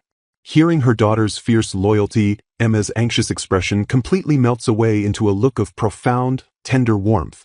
Kneeling down to comfort them, Emma sweetly assures the girls that she is perfectly fine because they are always there to protect her. Towering silently in the background, Count Joseph and Frederick watch the touching familial reunion with softened, respectful expressions. Noticing the men staring, Emma cautiously asks if something is wrong, prompting a slightly flustered denial from Joseph. She then turns back to her beloved daughters to formally introduce their prestigious new guests. Gesturing toward the tall jurist, Emma explains that Joseph will be the one responsibly managing the inheritance money they are set to receive. The little girl's eyes sparkle with absolute joy upon hearing about the money, immediately wondering if they can finally buy their mother a beautiful new dress. Innocently exposing their frugal lifestyle, the children reveal that even when Emma's dresses rip, she simply sews them back up to wear again. As the girls loudly broadcast that her patched dresses are a sacrifice for their future and the reason she lacks a husband, a mortified Emma desperately wishes the ground would swallow her. Blushing furiously at their brutally honest chatter, she silently screams that this situation has become far too embarrassing to endure. The girls proudly conclude their innocent rant by declaring their mother looks absolutely amazing when dressed up, drawing an amused smile from Frederick. Breaking his usual serious demeanor, Count Joseph lets out a booming, hearty laugh at the children's charming honesty. Flustered by the unexpected joy, a blushing Frederick stammers slightly while trying to maintain his noble composure. Deeply moved by the display, Frederick gently commends Lady Emma for being such a truly wonderful and selfless mother to the girls. Overwhelmed by the unexpected praise, Emma buries her burning face in her hands to hide her immense embarrassment. Leaning in closer, Frederick softly adds that she is also a deeply beautiful woman, leaving the compliment lingering in the warm air. Watching the heartwarming interaction unfold, Joseph offers a rare, genuinely tender smile from behind his glasses. However, Frederick's momentary amusement quickly fades, replaced once again by the solemn, heavy weight of his noble duties. Standing quietly together, Emma and Frederick watch Count Joseph's imposing figure stride purposefully down the grand, sunlit hallway. Gripping his hand thoughtfully, Frederick silently questions if he made a critical mistake in choosing Joseph for this sensitive task. Turning his attention back to his companion, Frederick plainly asks Emma for her honest assessment of Count Joseph. Emma confidently expresses her deep trust in Joseph, praising his serious nature as the perfect shield to protect Coco and Mia's future. Pleased by her approval, Frederick agrees that Joseph has always been an exceptionally capable man driven by an unshakable sense of justice.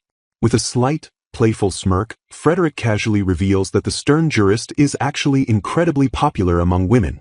Emma blinks in genuine surprise, tilting her head as she tries to process this unexpected piece of gossip.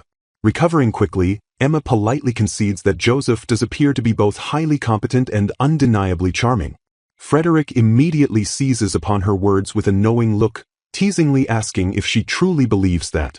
Leaning into her curiosity, Emma hesitantly asks if the highly sought-after Count is still currently unmarried. Frederick quickly flips the question, sharply asking if Joseph's marital status is something that genuinely interests her. Seeing his sudden intensity, Emma flinches slightly, frantically wondering if she accidentally said something wrong to upset him. Before the awkward tension can fully settle, Frederick cuts through the silence by noting there is another pressing matter. Referencing an unspoken issue from earlier, Frederick fixes her with a deadly serious glare and requests a strictly private conversation. Emma's breath catches in her throat as the heavy implication of his words finally registers, her glasses glinting under the dim light. The narrative shifts away from the bright afternoon, plunging into the heavy, secretive shadows of that fateful night. Sitting rigidly in a dimly lit private parlor, Emma nervously addresses Lord Frederick as he stares solemnly out the grand window. The oppressive silence of the room stretches on for agonizingly long moments, thick with unspoken accusations and dangerous secrets. Finally breaking the unbearable tension, Frederick formally apologizes for deliberately keeping her waiting in the quiet room. With a heavy heart and downcast eyes, Emma quietly dismisses his apology, bracing herself for the inevitable confrontation. Gripping her elegant teacup with trembling fingers, Emma weakly reiterates her defensive lie that she is simply Coco and Mia's kin. Pressing his advantage, Frederick coldly states that any hidden facts regarding the inheritance could drastically affect the children's future. Narrowing his eyes with predatory focus, Frederick prepares to tear down the fragile web of lies she has constructed. Sitting across from her trembling form, he drops all pretenses and demands that she tell him the absolute truth. Backed into a corner with her children's futures at stake, Emma swallows her immense fear and finally begins her fateful confession. Staring directly into his eyes, she sheds her false identity and definitively reveals herself as the long-lost Lady Estelle de Leon. Absorbing the staggering revelation, Frederick quietly acknowledges the truth as the dark, imposing silhouette of the estate looms outside. Frederick solemnly recounts the tragic history he knows, mentioning a devastating annulment and a forced exile to a cold, foreign land. Looking upon the ruined noblewoman with profound pity, Frederick softly murmurs that her life has truly been a cruel, unforgiving tale. Bowing her head in deep shame, Estelle sincerely apologizes for deceiving him and desperately begs that the innocent people at the inn be spared from any fallout. A blonde man begs to bear any punishment alone to spare a cast-out duke's daughter, but the woman gently assures him he bears no guilt. Sitting across from him at a small table, the woman expresses her profound relief that he is safe. Beside the window, a nervous, bespectacled woman named Monica politely stammers her thanks for the reassurance. The blonde man looks stunned before hesitantly asking if he might be allowed to remain at the sides of Coco and Mia. The bespectacled woman immediately validates his place, firmly stating of course he can stay since he is their irreplaceable mother. Even with her blessing, the blonde man crosses his arms and looks away, his expression heavy with lingering doubt.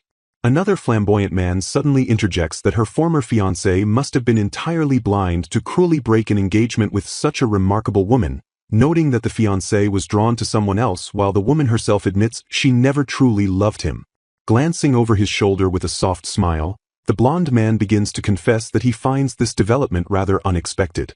The bespectacled woman looks on calmly as the man finishes, declaring the broken engagement to be rather welcome news. Clutching his chest as his heart races too often lately, he admits to experiencing entirely unfamiliar, intense palpitations.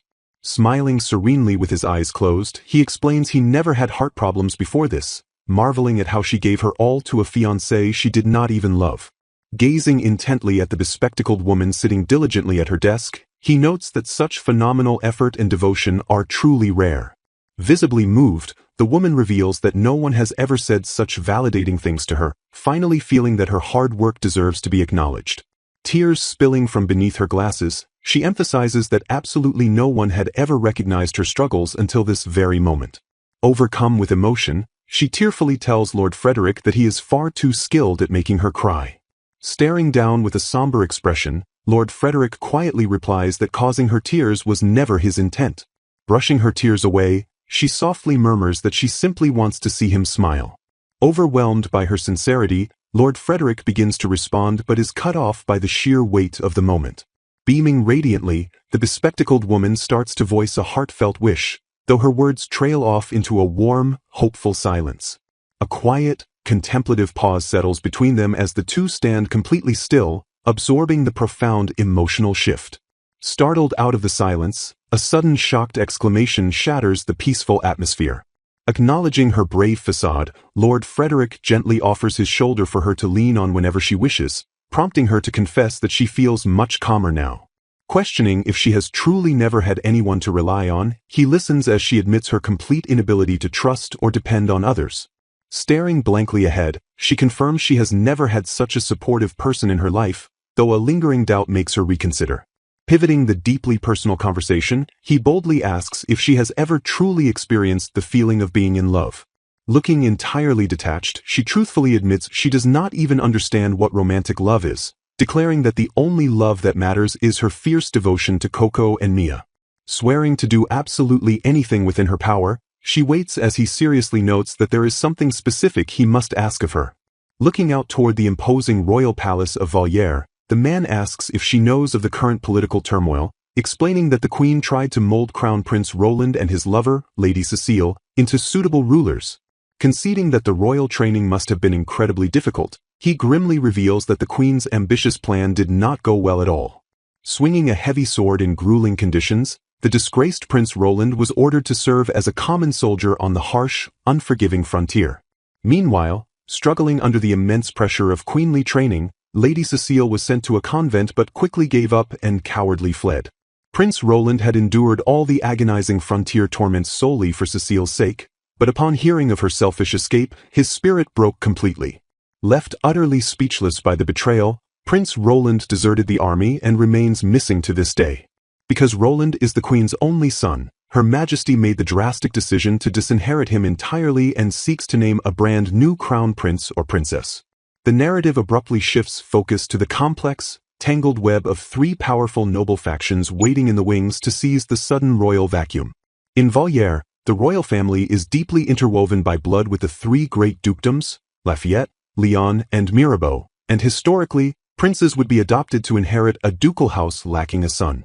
Consequently, Significant political pressure mounts as Lords Pascal and Daniel of House Leon are drawn into the dangerous royal succession crisis. Lord Frederick then reveals that he, as the Duke of Lafayette, was officially named alongside them as a prime candidate for the empty throne. Casting a dark, troubled shadow, he mentions his brothers and points out that his sudden candidacy is the truly strange part of this royal decree.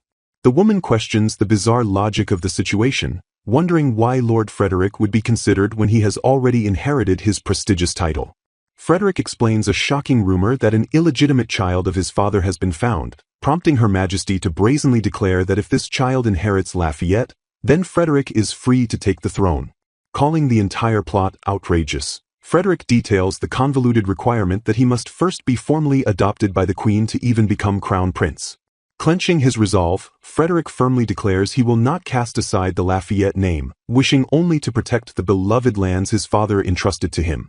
Sitting stiffly on the sofa, he looks at his companion and unequivocally states that he absolutely does not wish to be crown prince. The bespectacled woman processes this heavy information, asking if House Mirabeau has two daughters who might complicate the succession further. Frederick confirms the elder Mirabeau daughter is set to inherit, while the Duke himself dismissed the younger daughter, Marion, as unfit due to her sheer dislike for studying. Noticing his subtle reaction, the woman astutely points out that Frederick seems quite familiar with Lady Marion. Sighing heavily as the woman smiles knowingly, Frederick admits the Duke of Mirabeau once forcefully pressed him for a match with Marion, leading to an unwilling meeting he truly detested. The woman leans forward on the grand sofa, a curious expression crossing her face as she prompts him to continue. Blushing slightly, Frederick confesses he feels a little relieved by the situation since he currently has neither a fiancé nor a lover for the impending succession review. A woman expresses surprise that Lord Frederick has no lover, noting that she has been ordered to appear at court with a companion or betrothed.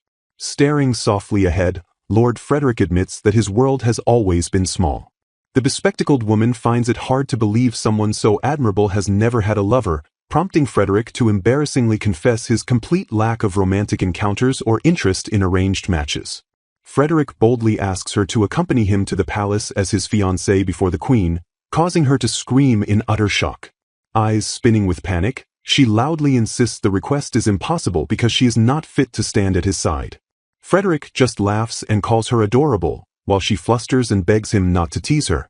When asked his age, Frederick calmly states he is 18, causing the 24-year-old woman to recoil in horror at the age gap. A crushing wave of reality hits her as she agonizes over being a 24-year-old exiled and disowned former noblewoman. Frederick explains that if he appears at the palace alone, Her Majesty will ruthlessly bury him under endless marriage proposals.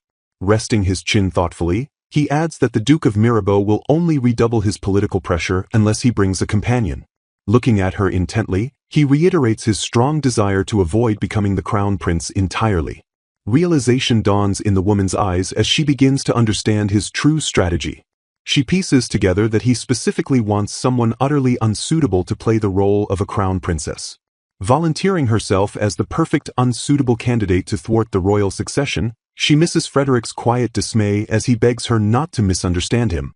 While she lists her age and commoner status as perfect disqualifiers for a queen, Frederick dismisses such prejudices, declaring his respect for her wisdom and refinement regardless of rank.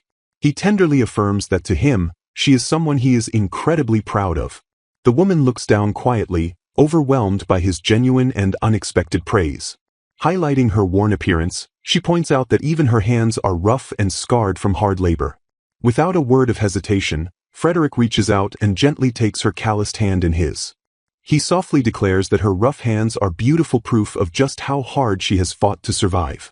Pressing her hand to his cheek, he closes his eyes and calls her worn hands beloved.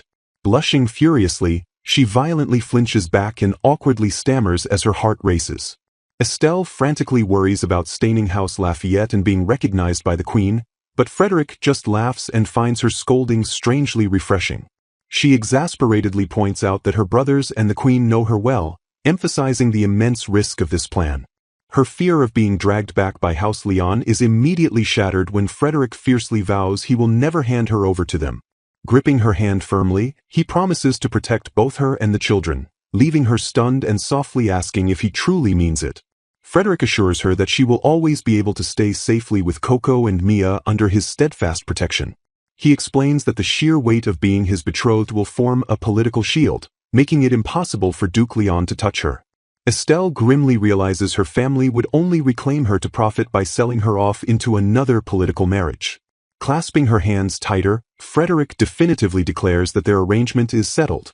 Estelle completely panics when Frederick enthusiastically announces they must show the court just how deeply in love they are. Radiating sparkling confidence, Frederick instantly formally introduces himself as her lover, while Estelle realizes the situation has spiraled completely out of hand. The romantic tension is abruptly broken by a small, inquisitive voice interrupting them. Estelle is suddenly sitting sideways on Frederick's lap, looking utterly bewildered as she questions what he is doing. Coco and Mia eagerly run over, completely fascinated by their mother sitting so intimately on Frederick's lap. Frederick smoothly claims it is just practice to get used to their new roles, leaning into the performance. Peeking out from behind his shoulder, Estelle practically begs the girls to give them a moment alone. The two little girls merely gasp in unison, their eyes sparkling with absolute delight at the romantic scene. Estelle desperately tries to defuse the situation, terrified that her own daughters are misunderstanding the nature of their relationship. Frederick casually whispers into her ear that it is much better not to tell children about complex adult matters. The girls cheer happily about love while Estelle screams in embarrassment, deeply flustered by Frederick's smooth teasing. To make matters worse, one of the girls innocently relays a very suggestive piece of advice, leaving Estelle completely mortified. Having delivered their chaotic commentary, Coco and Mia gleefully run out of the room, shutting the heavy doors behind them. Left alone in the quiet room, Frederick covers his mouth as his shoulders begin to shake with suppressed amusement. Estelle points out his constant laughter, surprising Frederick, who admits he was always told he had a permanently blank expression. The mood instantly shifts as he looks warmly at her, implying his smiles are reserved entirely for her. Staring deeply into her eyes, he confesses that simply waking up and wondering what face she will make has brought true joy to his life. Caught completely off guard by his sudden vulnerability, Estelle can only part her lips in a soft gasp. Still trapped on his lap, her face burns bright red as she yells about how incredibly embarrassed she is to be so close to a higher authority. Frederick feigns innocent confusion about the higher authority comment, reminding the flustered Estelle that this lap-sitting is all just vital practice for their grand deception. Murmuring her sudden understanding, the flustered girl tries to process the bizarre situation unfolding before her. Looming over her with an intense gaze, Frederick suddenly issues a strange command for her to put her hand behind her neck. Startled by the unexpected proximity, she stammers a nervous excuse while questioning his completely bizarre demand.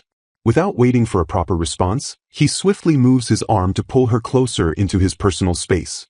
Frederick abruptly wraps his arms around her in a sudden, tight embrace as floral imagery blooms brilliantly in the background to signify a romantic shift. She peers nervously over his broad shoulder, her eyes wide behind her spectacles in absolute and utter shock. Panicking internally, she wonders how long this intense contact will last, estimating that it takes at least 5 agonizingly long minutes. Overwhelmed by the sensory overload, she lets out a startled gasp as her blush deepens significantly. Left completely speechless and struggling to stand, she finds that absolutely no words are needed for this intimate moment. Her face flushes a deep shade of crimson as the overwhelming reality of their sudden embrace fully sets in. Observing her bashful and flustered reaction, a voice affectionately notes how remarkably cute she looks. Their faces draw agonizingly close together, the romantic tension thick enough to cut with a knife as he leans in. Trembling with nervous anticipation, she mentally stutters, desperately wondering if he is actually about to kiss her. Instead of claiming her lips, Frederick gently presses a sweet, lingering kiss against her flushed cheek. Pulling away gently, the two share a breathless, lingering gaze as the intense romantic tension finally breaks. Flashing a warm and disarming smile, Frederick notices her completely dazed state and politely asks what is wrong with her. Completely frozen in disbelief, she presses a trembling hand against her burning cheek while staring blankly ahead. She struggles to process the sudden show of affection, utterly bewildered that something like this just happened. Screaming internally with embarrassment, she finds the entire sweet ordeal absolutely unbelievable. Later, contemplating the approaching Crown Prince examination, she heavily debates whether to reveal her true identity at the royal palace. Resting thoughtfully on the sofa, Frederick agrees that it would be much safer for her to go disguised as Emma Garnier rather than Estelle. They anticipate her greedy father, the Duke of Lyon, will attempt to extort money from them in exchange for recognizing their royal engagement. Opting for maximum security, she resolves to keep her disguise, glasses, wigs, and makeup a strict secret even from her own loyal servants. Reflecting on her true appearance without the disguise, she considers that for the sake of their future, it might be best to eventually tell a certain someone the truth. The dark-haired man sitting opposite them smugly declares that he is not surprised by the revelation, having suspected it all along. He casually gestures toward them, confidently referencing the beautiful face of the woman he originally fell in love with. Flashing a knowing, sharp smile, he assures them that he will never forget that remarkable face. Shifting his demeanor to strict professionalism, he promises to do his job properly while offhandedly remarking that he always knew he should have chosen her. Another young man stares ahead with a sudden, serious intensity as the atmosphere in the room grows remarkably tense. A menacing shadow falls over his eyes as he grimly realizes that something crucial is suddenly gone. Stepping forward aggressively, he confronts her about the persistent rumors that she is merely pretending to be Frederick's lover. He suddenly reaches out and grabs her arm with a firm, unyielding grip, stating that once their current task is done. Staring her down with bold intensity, he shockingly asks if she would like to abandon her post and date him instead. Estelle freezes in absolute terror as a sharp, demanding voice violently cuts through the unbearable tension. Furious at the sudden intrusion, Frederick aggressively reminds the man that they were called for work matters and demands he stop spouting irrelevant nonsense. A tense, awkward laughter abruptly echoes through the room as the three stand locked in a bitter, unyielding standoff. Sweating nervously, Estelle notes that despite knowing him since they were little, she has never seen Frederick this visibly upset. The overwhelming tension in the room causes everyone to firmly plant their feet and brace for an imminent fight. Refusing to back down from the confrontation, the dark-haired man doubles down on his bold proposition and insists that he is completely serious. Having delivered his inflammatory piece, the mysterious instigator abruptly turns his back and walks out through the grand arched doorway. A short time later, an ornate invitation wrapped in roses arrives from the royal palace, signaling that the duo will stay there for a week while the crown prince examination takes place. Frederick heavily warns her that the nobility might treat her terribly during their stay, reminding her that he explicitly told them his fiancée is a commoner. Placing a hand firmly over his heart, Frederick makes a solemn, unwavering vow to fiercely protect her no matter what happens within the palace walls. Touched by his fierce dedication, Emma smiles softly and warmly assures him that he has absolutely no reason to worry. Narrowing her eyes cautiously behind her spectacles, she mentally prepares herself, knowing she still has many lingering concerns to navigate. A bright and bustling morning finally dawns over the magnificent architecture of the sprawling royal palace. A cheerful, childish voice suddenly rings out through the crisp morning air, enthusiastically calling for its mama. Caught completely off guard by the familiar shout, Estelle whips her head around to instantly find the source of the commotion. Two adorable little girls wave enthusiastically from a window, reminding Frederick to take good care of their mom while promising to tend the roses. As the grand horse-drawn carriage pulls away from the opulent palace, the girls joyfully shout for the couple to get along well on their journey. Gazing affectionately out the window, the bespectacled woman claps her hands in sheer delight as she warmly declares how incredibly cute her children look. She continues to wave enthusiastically from the departing carriage, completely oblivious to the flustered, blushing attendants standing right beside her. Standing before the grand architecture of the royal estate, Frederick steps close and possessively murmurs that she shouldn't show such an adorably cute face in front of other men. Caught completely off guard by his sudden remark, she blinks in utter bewilderment and internally questions what he actually means by her cute face. The towering, majestic spires of the royal palace of Vallières loom impressively against the cloudy sky, marking the official beginning of their high-stakes political journey. Escorted by the elite palace staff, the couple walks elegantly down a massive, brilliantly illuminated grand corridor framed by delicate, blooming roses. Two extremely polite servants bow deeply at the ornate entryway, formally welcoming Lord Frederick and Emma while urging them to relax completely during their luxurious stay. Left entirely alone inside the opulent royal bedchamber, she clutches her hands nervously to her chest while deeply realizing the heavy implications of staying in this intimate room with Frederick. The crushing reality that it will be strictly just the two of them alone in such an isolated, romantic space finally dawns on her racing mind. Trembling slightly as she stands behind the composed Duke, she mentally screams in absolute panic, openly admitting that she is suddenly getting incredibly nervous. Startled out of her highly anxious thoughts, she visibly jolts and awkwardly stammers a panicked affirmative response to break the tense silence. Turning slightly with an incredibly suave expression, Frederick smoothly admits he has never seen her without her disguise and boldly asks if she could show him her real hair tonight. She hurriedly agrees that it is completely fine, although she quickly and self-consciously downplays her appearance by stating her flashy red hair doesn't have any particular emotion or unique charm to it. Flashing a devastatingly handsome smile, Frederick assures her he would never do anything to make her uncomfortable while simultaneously stating how much he is eagerly looking forward to tonight. Trying desperately to mask her overwhelming internal panic, she forces a bright, stiff smile and loudly proclaims that she is not worried about his intentions in the slightest.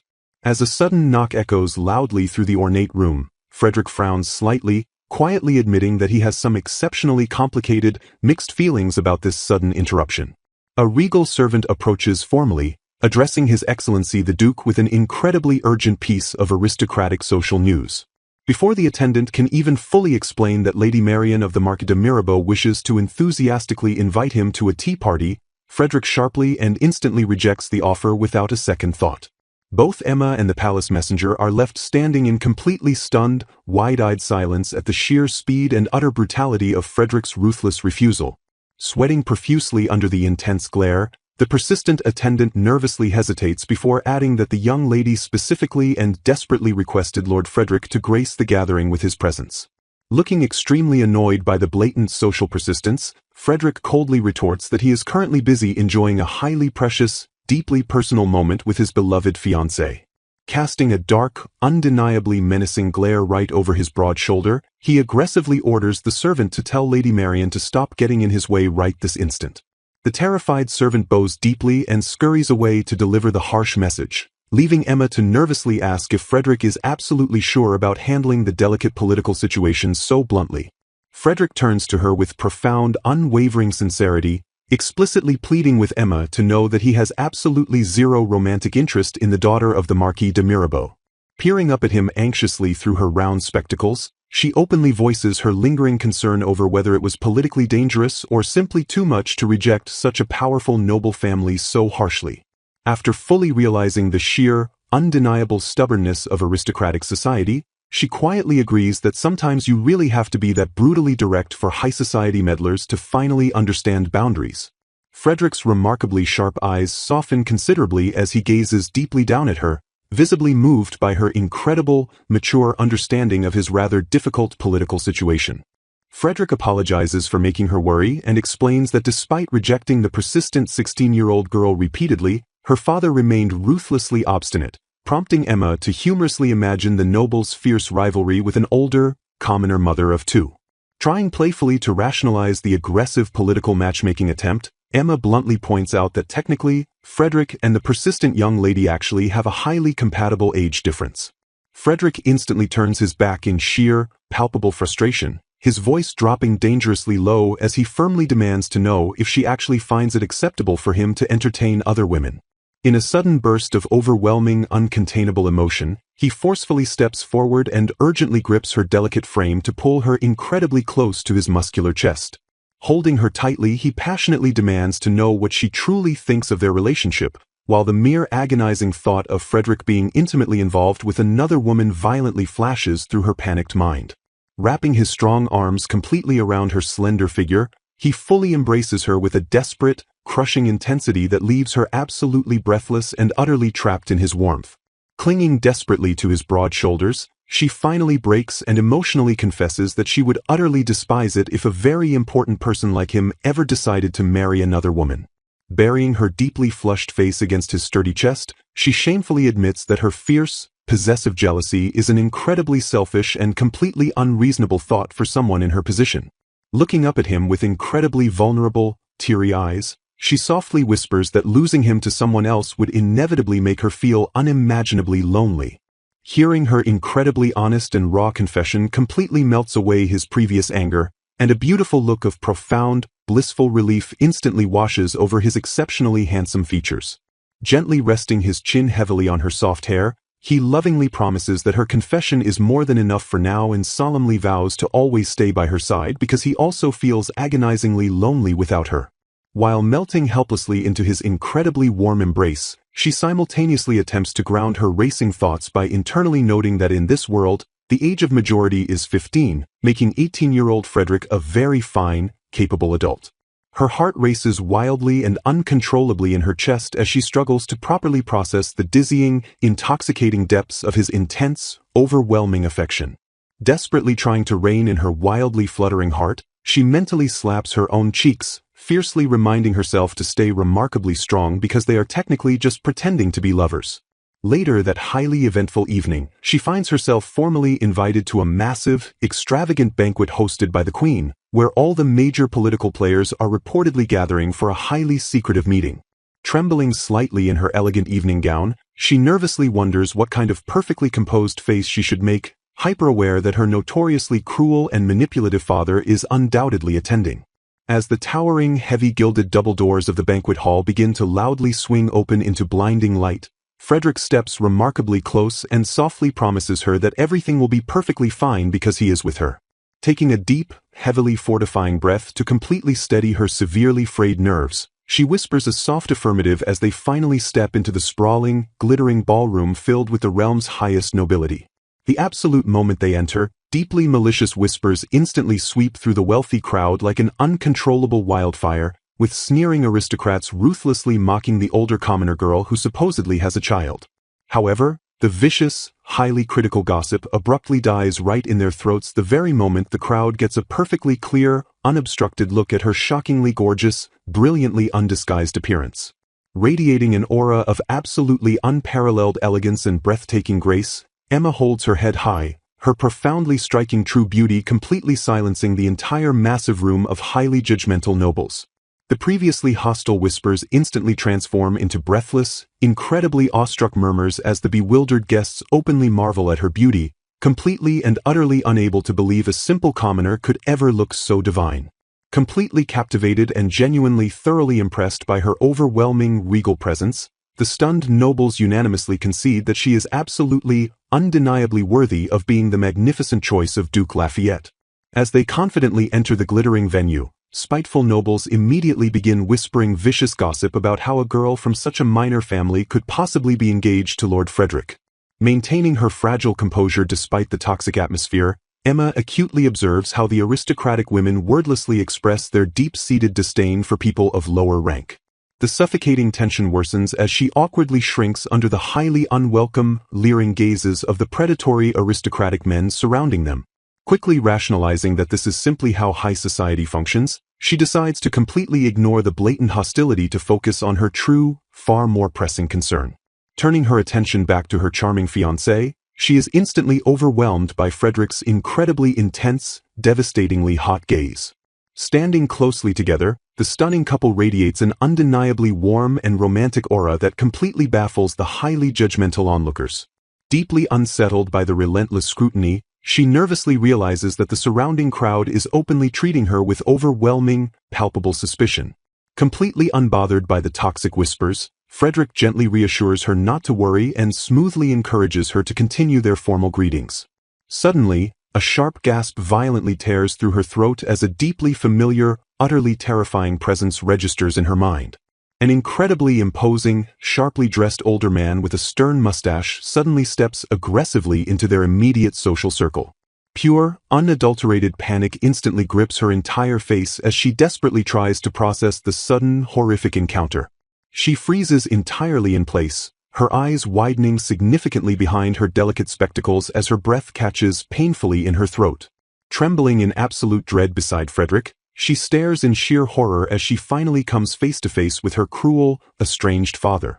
The dramatic story of the villainess who became a single mother, an excited voice rings out through the estate, celebrating the fact that they are finally face to face with their father.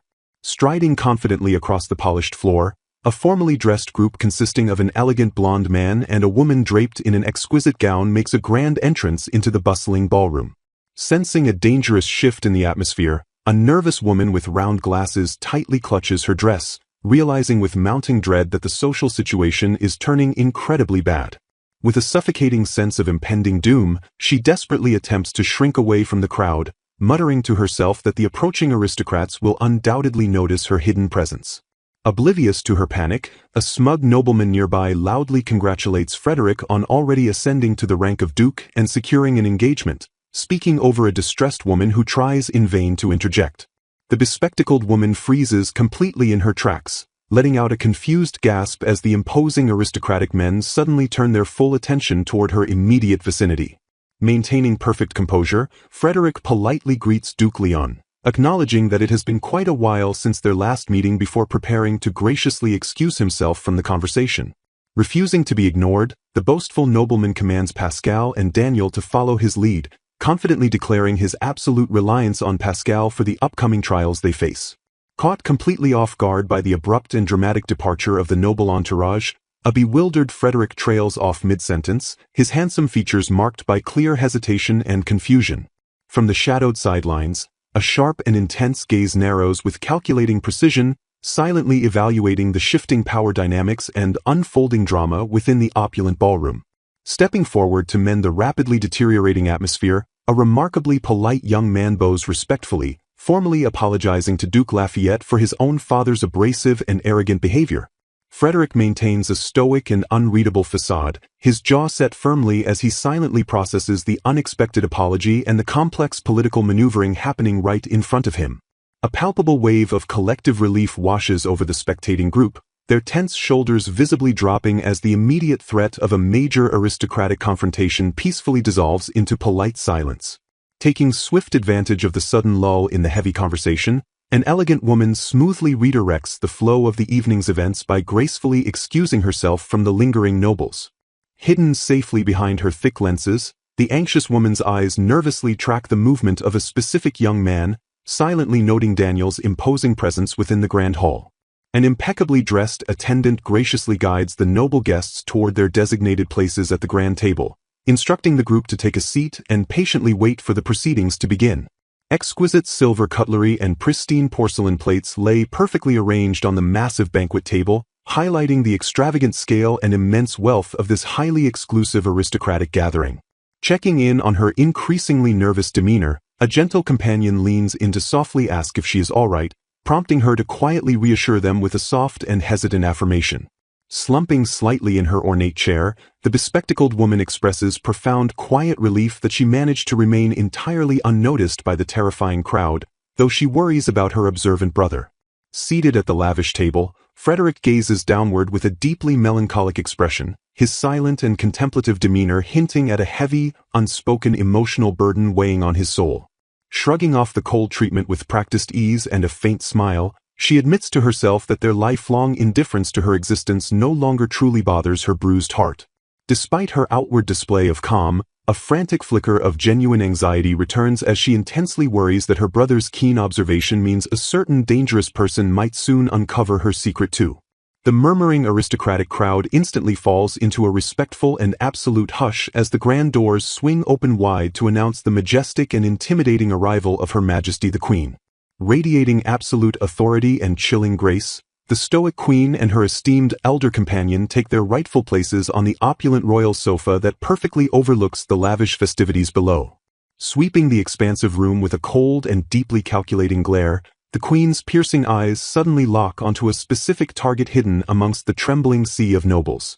Feeling the sudden and crushing weight of the sovereign's direct stare, the nervous woman frantically questions why the absolute monarch is looking directly toward their specific section of the grand table. Trembling violently behind her fan, she desperately tries to rationalize the terrifying moment, desperately convincing herself that the royal scrutiny was merely a product of her own overactive imagination. Clutched tightly together in her lap, her delicate hands shake uncontrollably against the expensive fabric of her dress, betraying the intense terror bubbling just beneath her fragile composure. A brief, suffocating silence stretches across the grand dining table as she takes a strained moment to attempt to steady her rapid breathing and forcefully regain her faltering noble composure. Forcing a fragile and completely unconvincing smile onto her face, she fiercely whispers to herself that everything is perfectly fine, desperately trying to manifest a tiny shred of courage. She inhales a deep, shaky breath, slowly allowing the overwhelming wave of aristocratic tension to pass over her without breaking her meticulously crafted disguise in front of the royal court. Nearby, the arrogant conversation violently shifts to boasting about pure lineage, with a noble proudly proclaiming that the prestigious house of Leon possesses not one, but two exceptionally gifted sons. The venomous discussion aggressively turns toward royal ambitions, with the schemers heavily implying that the eldest son, Pascal, is already being perfectly groomed to claim the exalted title of crown prince. Plotting the royal succession with callous efficiency, the nobles coldly calculate that if Frederick ascends to the throne, Daniel can easily inherit the dukedom without causing any political strife whatsoever. Sneering openly at their political rivals' lack of capable heirs, they smugly point out that the House of Lafayette is inherently weaker since they only have a single son to rely upon. Dripping with unearned arrogant confidence, the ambitious nobleman silently begs the queen to entrust the realm entirely to him, absolutely certain that his path to becoming crown prince is flawlessly paved. Overhearing the venomous political scheming swirling around him, a deeply despondent Frederick internally groans, cursing his dark fate and wondering why his own family has to be so horribly toxic. Snapping him completely out of his miserable reverie, a firm and booming voice calls out Frederick's name, drawing his undivided attention to a highly anticipated and formal introduction. A formal introduction swiftly takes place, presenting the graceful Lady Marian, the daughter of a prominent duke, who has been eagerly looking forward to this very meeting all evening. Flawlessly masking his deep internal exhaustion with perfect aristocratic manners, Frederick smoothly bows his head and courteously wishes Lady Marian a very pleasant evening. Blushing furiously under his handsome gaze, Lady Marian stammers nervously over her words before finally managing to brightly compliment Frederick on his remarkably healthy appearance. Overjoyed by his simple and polite greeting, she beams with radiant enthusiasm, practically shouting how incredibly glad she is to see him doing so well after so long. Watching the innocent interaction from afar, the sneering rival nobleman strokes his chin, a brand new and deeply malicious thought suddenly blooming within his darkly calculating mind. He recalls with a cruel and mocking smirk that Frederick used to be exceptionally frail, so sickly and weak that he couldn't even manage to properly finish his basic aristocratic schooling. Feigning deep concern, the rival loudly mocks Frederick's reclusive past, loudly suggesting that managing a grand domain must be an impossibly difficult burden for someone who rarely even visited the palace. Delivering the final, crushing insult to his character, he arrogantly declares that for someone so inherently weak, shouldering the immense and holy duties of the crown prince would be utterly impossible. Cutting sharply and flawlessly through the toxic banter, the queen's absolute, authoritative voice instantly silences the entire room as she directly and firmly addresses Frederick. Staring him down with intense and terrifying royal scrutiny, the queen demands to know if he is truly managing his domain effectively, firmly instructing him to ask for support if he is struggling. Completely unshaken by the intense public interrogation, Frederick bows his head with absolute grace, formally and respectfully thanking Her Majesty for her surprisingly considerate offer. Meeting the powerful queen's gaze with an unwavering, fiery resolve, Frederick confidently assures her that there will be absolutely no problems with his duties, silently vowing to succeed as long as he remains by her side. The bespectacled woman smiles brightly, having successfully built a thriving business and raised her twin daughters as an admirable entrepreneur. Gazing with profound certainty, Frederick firmly declares that together they can perfectly protect the dukedom alongside someone as incredibly capable as her. Another noble softly calls out Frederick's name, expressing absolute certainty in his bold and shocking declaration. Watching silently from her ornate throne, the queen rests her chin on her hand and fixates her piercing gaze directly onto Frederick. Sitting rigidly in her chair, the disguised woman sweats nervously as the crushing tension of the royal gaze bears down heavily upon her. Her eyes widen in absolute terror behind her thick lenses, her entire body trembling under the immense pressure of the suffocating moment. Lady Marian suddenly gasps in shock, her beautiful face twisting into a furious glare as a sudden realization strikes her. Meanwhile, the grand royal palace stands imposing and silent against the dark, starry night sky. A polite attendant bows gracefully and exits the quiet room, warmly offering their absolute assistance whenever required. Collapsing backward with a heavy sigh, she groans about her utter exhaustion and frantically wonders if her disguise truly worked. She frantically questions how she went unrecognized from such a close distance, suspecting that Daniel deliberately pretended not to notice her at all. Staring blankly ahead, she heavily contemplates the incredibly strained dynamics of her deeply fractured noble family. With a bitter and resigned expression, she accepts that complete indifference is exactly how her remarkably cold family has always operated. She fondly recalls how she and Daniel desperately struggled to lovingly support one another through their incredibly toxic upbringing. Dark memories resurface of their horribly arrogant father and an abusive elder brother who ruthlessly bullied his younger siblings. She shudders while remembering her bewitchingly beautiful mother and the highly inappropriate, scandalous scenes she was forced to witness as an innocent child. Her father remained hopelessly obsessed after falling in love at first sight, rendering him completely unable to ever oppose his wicked wife. Because she strongly resembled her mother, the older woman grew fiercely jealous when her adoring men began casting their wandering eyes toward her much younger daughter. The wicked mother glares down with absolute hatred, her twisted jealousy completely isolating the young girl from any parental affection. Crushed beneath her mother's bitter resentment, she found herself completely and utterly isolated within the cold, unforgiving walls of the ducal estate. Reaching out into the darkness, a gentle hand warmly grasps hers, proving that Daniel was the only person she could truly rely on. Looking tenderly at her younger brother, she reflects on how growing up in such a toxic environment nearly caused Daniel to permanently despise all women. Because she was always there to gently guide him, Daniel maintained his fragile trust, fueling her desperate wish for him to finally find true happiness. Closing her eyes with deep emotional resolve, she vows that securing her beloved brother's joy remains her single greatest mission in life. The heavy curtains flutter softly in the quiet room as she releases a long, emotionally exhausted sigh. Standing alone by the moonlit window, she gently shakes her head, deeply regretting letting those incredibly unpleasant memories resurface tonight. She nervously touches her flowing hair, cursing the flashy and striking features she unfortunately inherited from her deeply despised mother.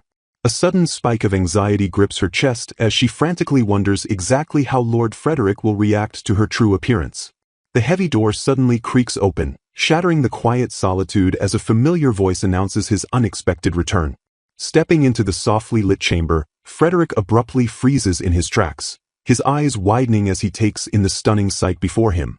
Stunned, completely breathless, Frederick stares at the beautiful woman before him, slowly and softly whispering Estelle's true, hidden name. He intensely studies her bright spring-green eyes and delicate tear mole, leaving her blushing furiously at his overwhelmingly intense scrutiny. Unable to hold back a single second longer, Frederick passionately pulls her into a tight embrace while breathlessly calling her incredibly beautiful. Gazing lovingly down at her flustered face, he praises every single inch of her, deeply admiring her vibrant hair and delicate tear mole. He traces her cheekbone with infinite gentleness, mesmerized by the most breathtakingly beautiful eyes he has ever witnessed. Leaning in impossibly close, their lips perfectly align as he softly murmurs that they are undeniably bound together by absolute fate. Estelle timidly pushes back against his chest, nervously stammering that they do not need to pretend to be passionate lovers when nobody else is watching. Flashing a deeply mischievous smile, Frederick smooths her dress and confidently declares that their romantic atmosphere must be flawlessly maintained 24 hours a day.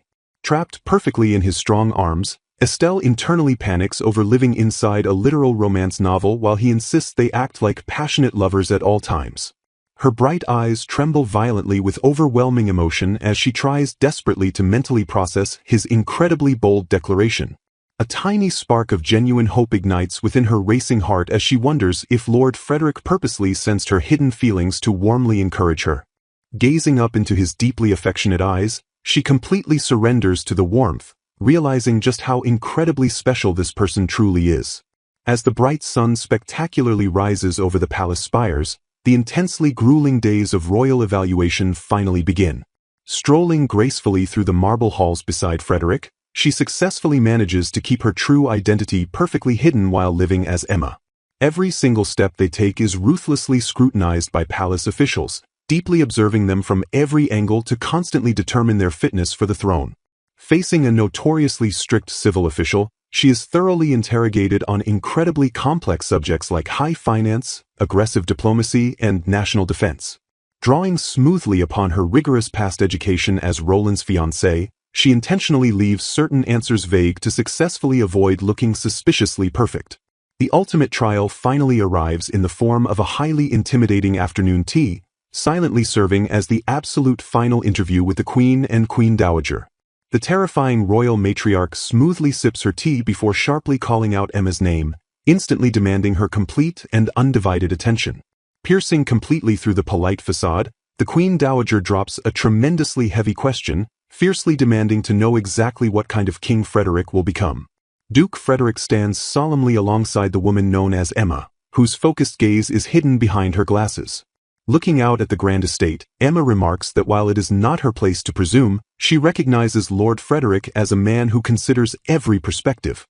She emphasizes her belief that the people are the true foundation of any nation. With deep conviction, she asserts that Frederick will devote himself to the prosperity of the country and the protection of its citizens' lives. Her words focus on the enrichment of lives rather than mere economic growth, showing her unique wisdom. Observing from a distance, the Queen and her companion share a silent, knowing look of approval. The narrative shifts to the following morning as the sun rises over the kingdom. Frederick and Emma appear in full formal regalia, prepared for the monumental announcement ahead. Addressing the gathered nobility, the Queen expresses her sincere gratitude to everyone for answering the day's summons. Standing with regal authority, she offers a deep apology to the nation for the trouble caused by the former Crown Prince Roland. In the center of the Grand Hall, she prepares to announce the new successor who will take Roland's place. She explains that the Crown has carefully considered every possible angle to find a person truly capable of total devotion. As the court waits in hushed anticipation, she searches for the one individual most fitting to lead the kingdom. Frederick offers a quiet word of reassurance to the nervous Emma as they stand before the throne. The hall is struck with sudden silence when the Queen loudly declares Emma Garnier as the new Crown Prince. Duke Leon is frozen in a state of utter disbelief, his eyes wide at the mention of the commoner's name. The younger nobles in the audience are visibly shaken, their faces contorted with shock at the Queen's choice. Amidst the tension, Emma and Frederick remain the focal point of every staring eye in the room. A wave of confusion sweeps through the assembly as the nobility struggles to process this completely unexpected turn of events. Whispers of dissent and bewilderment ripple through the crowd as the order of succession is shattered. A bold nobleman dares to question the Queen, asking if Her Majesty has truly considered the weight of this decision. The Queen responds with a piercing, intimidating glare that demands silence and absolute respect. Narrative text underscores the chaotic energy of the moment, highlighting the unprecedented nature of the announcement. Emma feels the immense pressure of her new title as the new Crown Prince settling upon her shoulders. Standing beside her, Frederick acknowledges the magnitude of the Queen's decision to name Emma as the successor. The Queen reveals that the conclusion was reached only after consulting with various officials and listening to the opinions of the servants. She explains that Emma was the only candidate among all the others who prioritized the people as the foundation of the nation. Proclaiming the future, the Queen states that Emma shall succeed her as the reigning monarch with Duke Frederick Lafayette serving as her royal consort. With a confident smile, she asserts that this pairing is the absolute best choice for the kingdom's prosperity. Emma remains in a daze, barely able to fathom the reality of the life-changing events occurring around her. Blushing and overwhelmed, she struggles to maintain her composure while realizing she is now the future queen. Furious at the decision, Duke Leon slams his hand down and shouts that he will never accept such a farce. He sneers with classist rage, disgusted by the idea of a commoner with no royal blood sitting on the throne. The Queen calmly repeats his dismissal of a commoner, turning his own words against him with a dangerous edge. She sighs and tells the Duke that he is honestly blind to the truth standing right in front of him. Her voice turns mocking as she insults his inability to recognize his own flesh and blood. A sudden realization hits Duke Leon like a physical blow, his expression shifting to one of sheer terror. Emma realizes that the Queen's sharp eyes have seen through her disguise from the very beginning. The Queen addresses her directly, dropping the pseudonym and calling her by her true name, Estelle. She issues a royal command for the girl to remove her wig and glasses to show everyone her true identity. The Queen watches with a triumphant smirk as the stage is set for a massive revelation. She simply confirms that she was aware of the truth the entire time. A dramatic swirl of movement signifies the shedding of the commoner's disguise. Surrounded by a cascade of roses, Estelle is revealed in her true noble form, radiating grace and beauty. Performing a graceful curtsy, Estelle apologizes to Her Majesty for concealing her identity for so long. The Queen introduces her to the court as Estelle de Leon, the former daughter of the Duke who just insulted her. She highlights Estelle's years of rigorous bridal training and the injustice of her false accusation and expulsion by Prince Roland. The Queen reminds the Assembly of her previous status as Roland's former fiancée, further legitimizing her claim. She acknowledges the hardships Estelle endured while maintaining her dignity and values.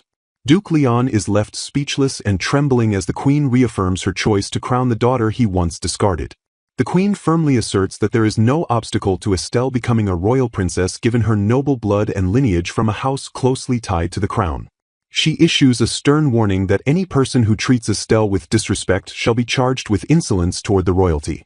With the ceremony of the empire underway, the Queen officially proclaims that Estelle has become the new crown princess.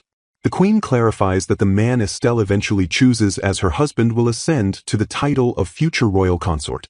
Turning her gaze toward Frederick, the Queen recalls his earlier vow never to abandon the Lafayette name or his ancestral lands. She confirms his eligibility for the position of royal consort as she continues to outline the future of the succession. The monumental weight of the royal command hangs heavy in the air while the court processes this sudden shift in power. Estelle and Frederick react with visible shock, their breath catching as they struggle to grasp the magnitude of the Queen's decision. While acknowledging the heavy burden this decree places on Estelle, the Queen insists it is the only way to ensure the kingdom's prosperity. Her expression remains resolute as she justifies her choice as the best possible outcome for the realm. She leaves a cryptic opening by stating they may reconsider the throne only if a worthy king appears in the distant future. With the historic proclamation complete, the Queen officially brings the day's turbulent proceedings to a close. The formal audience ends abruptly, leaving the gathered nobility in a state of utter confusion and whispered dissent. Duke Leon explodes in a blind, classist fury, denouncing the Queen as a foolish tyrant whose eyes have grown blind to the truth. The disgraced Duke stands defiant amidst a ring of guards as his world and status crumble around him. Despite his desperate shouts for the Leon ducal house to resist, the Duke is forcibly silenced by the authorities. Sensing the growing danger, Frederick urgently tells Estelle they must leave the palace immediately to find safety. Even as they retreat, the Duke's hateful screams echo through the halls, vowing that he will never acknowledge Estelle as his daughter. Their carriage thunderously departs from the palace gates, racing away from the chaos and into the fading light. Safe within the carriage's shadows, Estelle collapses into a fit of tears and apologizes for the trouble she believes she has caused. She laments that she has only become a crushing burden for Lord Frederick to bear through this ordeal. Panic seizes her as she realizes the impossibility of her new rank and fears a potential separation from her children. Clutching her hands in despair, she trembles with uncertainty and wonders how she can possibly face the future. Frederick reaches out to grasp her hands, his voice calm and steady as he tells her to be brave and stay calm. He makes a solemn and unbreakable vow to protect both her and the children no matter what trials they face. With gentle conviction, he reassures her that they will find a way to always stay together regardless of royal law.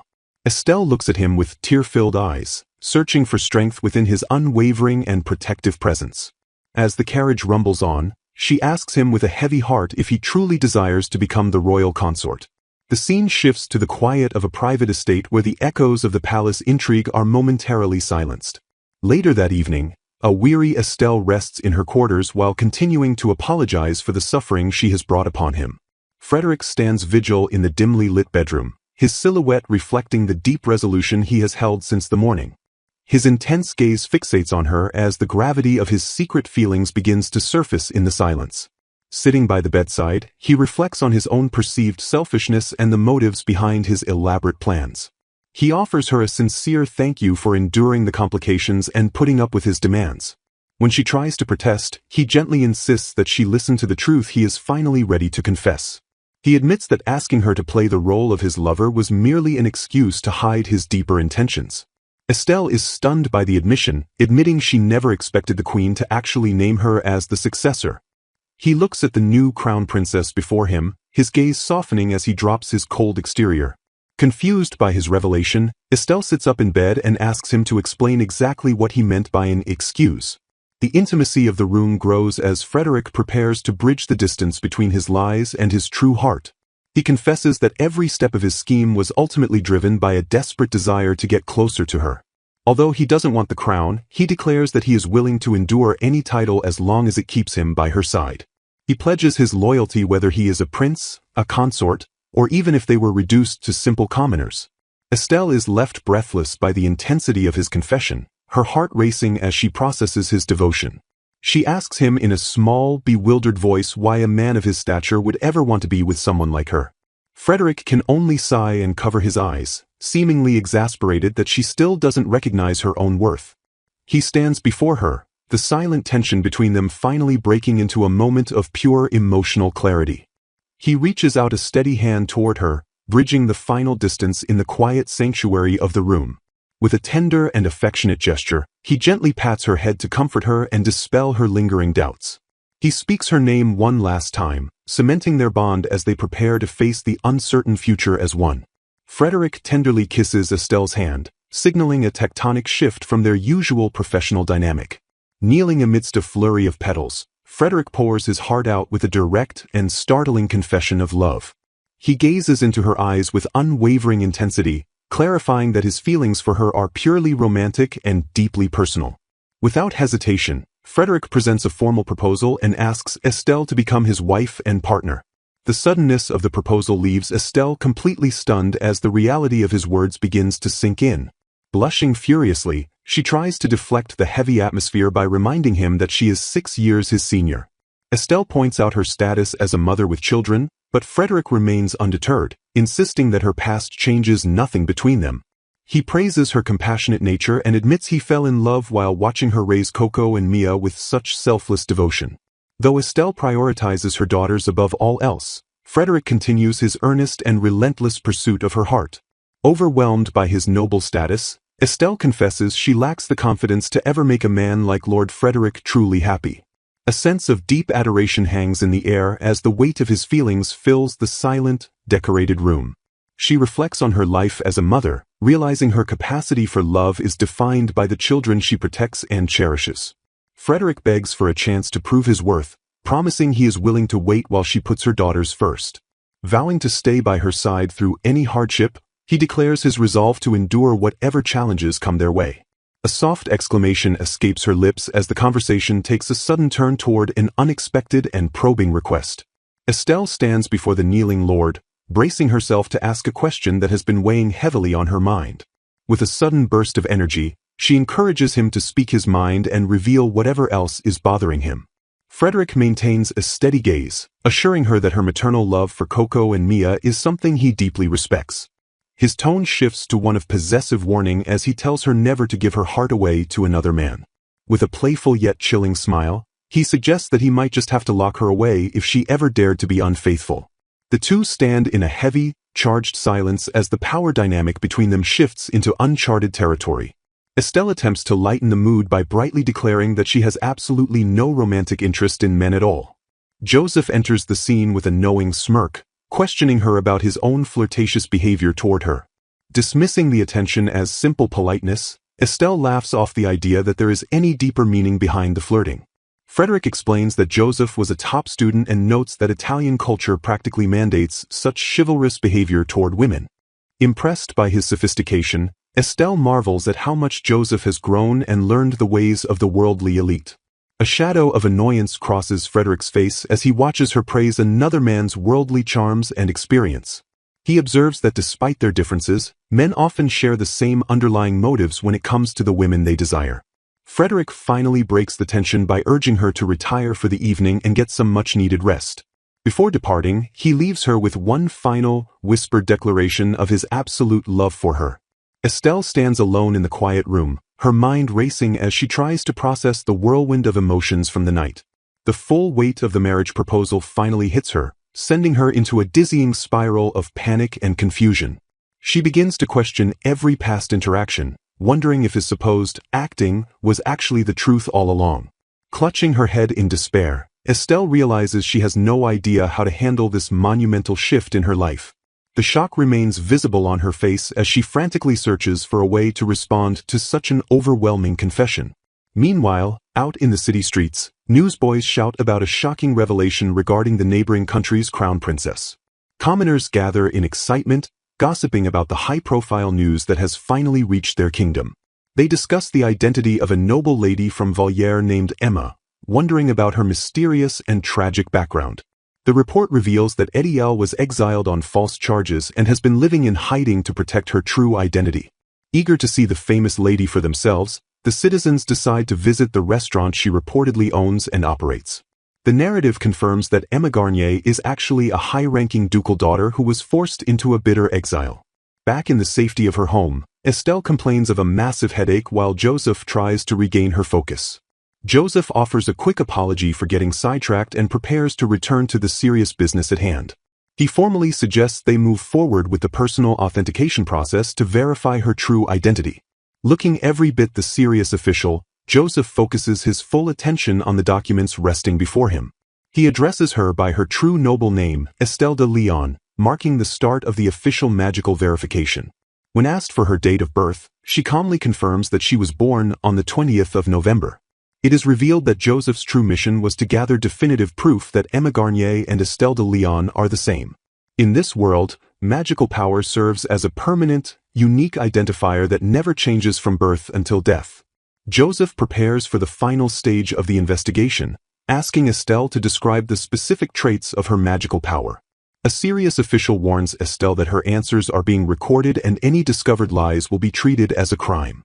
Attempting to soften the mood, the official reassures her she will be fine but emphasizes his strict obligation to explain the rules. The interviewer's intense gaze zeroes in as he begins his questioning. When asked about contract magic, an illegal and cruel practice once used for slaves that results in death if broken, Estelle firmly denies using it. The questioning shifts to her capabilities regarding charm or transformation magic. Estelle admits she can use neither, prompting a murmur of disbelief about whether transformation magic actually exists. A dark-haired man in glasses notes that while shapeshifters are incredibly rare in literature, the law requires strict confirmation if there is even a slight possibility. Recognizing the invasive nature of the procedure, he offers a polite apology, which she gracefully accepts. He explains that if she were truly a transformation magic user pretending to be Estelle, the verification would catch her. Any such illegal deception would be exposed immediately. The dark-haired official offers a reassuring, gentle smile. He confidently adds that a magical disguise would fall apart right away under their scrutiny. A sudden flare of magical energy surrounds Estelle's hands as the verification spell takes effect. With the process finished, the official formally announces that the verification is complete.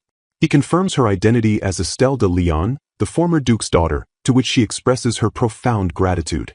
Moving to the next step, he asks whether to classify her status as noble or royal while bringing up the adoption procedure for Coco and Mia. Overwhelmed by the weight of the conversation, Estelle looks visibly troubled. A sudden, sharp interjection of "no" cuts through the tension regarding what will happen at this stage. The man remarks on the shocking development of Estelle being appointed crown princess, assuring her she has no need to apologize. Meanwhile, a busy maid reminds her that becoming royalty will restrict her actions, especially concerning the restaurant. An older cook calls out an order from the kitchen, validating the maid's practical concerns about their daily work. Estelle admits her anxiety about becoming crown princess, but finds reassurance in Frederick's promise to ensure she is never separated from the children. Out of nowhere, the dark-haired man bluntly confesses that he likes her. Flustered and red-faced, Estelle insists she is fine, overwhelmed by too many confusing things happening at once. She explains that Frederick went to persuade His Majesty to change his mind, which the man finds perfectly understandable for anyone suddenly told they are becoming a princess. Staring thoughtfully, the official admits he wouldn't be able to endure being a princess either. He looks up curiously, wondering about the current situation. The official casually asks why she isn't going as well. Estelle explains that Frederick went all by himself because bringing her might leave him bound by unwanted obligations. The dark-haired man smoothly shifts gears, officially changing the subject. He reveals that her former academy classmates are planning a reunion and are eager to see her. He watches her closely to ask what she thinks of the idea. Her face lights up with joy as she enthusiastically agrees, longing to see everyone again after so much time.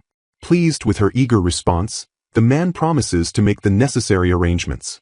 Estelle politely thanks him before a sudden hesitation stalls her words. She timidly asks if she should wait and consult Frederick first. The official instantly shuts the idea down, declaring there is absolutely no need to consult him. He hesitates for a fraction of a second, bringing up something that happened the other day. Estelle shrinks back slightly, feeling it is unfair to be cornered like this. She awkwardly stammers, confessing her lack of experience with romance. Defending her guardian, she points out how incredibly kind Frederick is and how well he takes care of Coco and Mia. Startled by her earnestness, the man bluntly asks if she actually likes Frederick. Under his intense stare, Estelle ponders whether her feelings lean toward dislike or affection. A quiet moment passes as a soft, hesitant smile touches her lips. She admits she is deeply grateful that Frederick treasures the children and genuinely considers her feelings. Still uncertain, she tentatively states she isn't in love, almost asking for confirmation. Frustrated by her own confusion, she ultimately confesses that she simply cannot tell what she feels. The man smoothly pivots the heavy conversation with a casual remark. He shocks Estelle by pointing out she is now considered the most marriageable woman in the entire country. He warns her that her natural attractiveness, combined with the enormous bonus of becoming a future queen, will inevitably cause greedy people to flock to her. Surrounded by an overwhelming number of love letters, she realizes that even House Leon is relentlessly trying to contact her.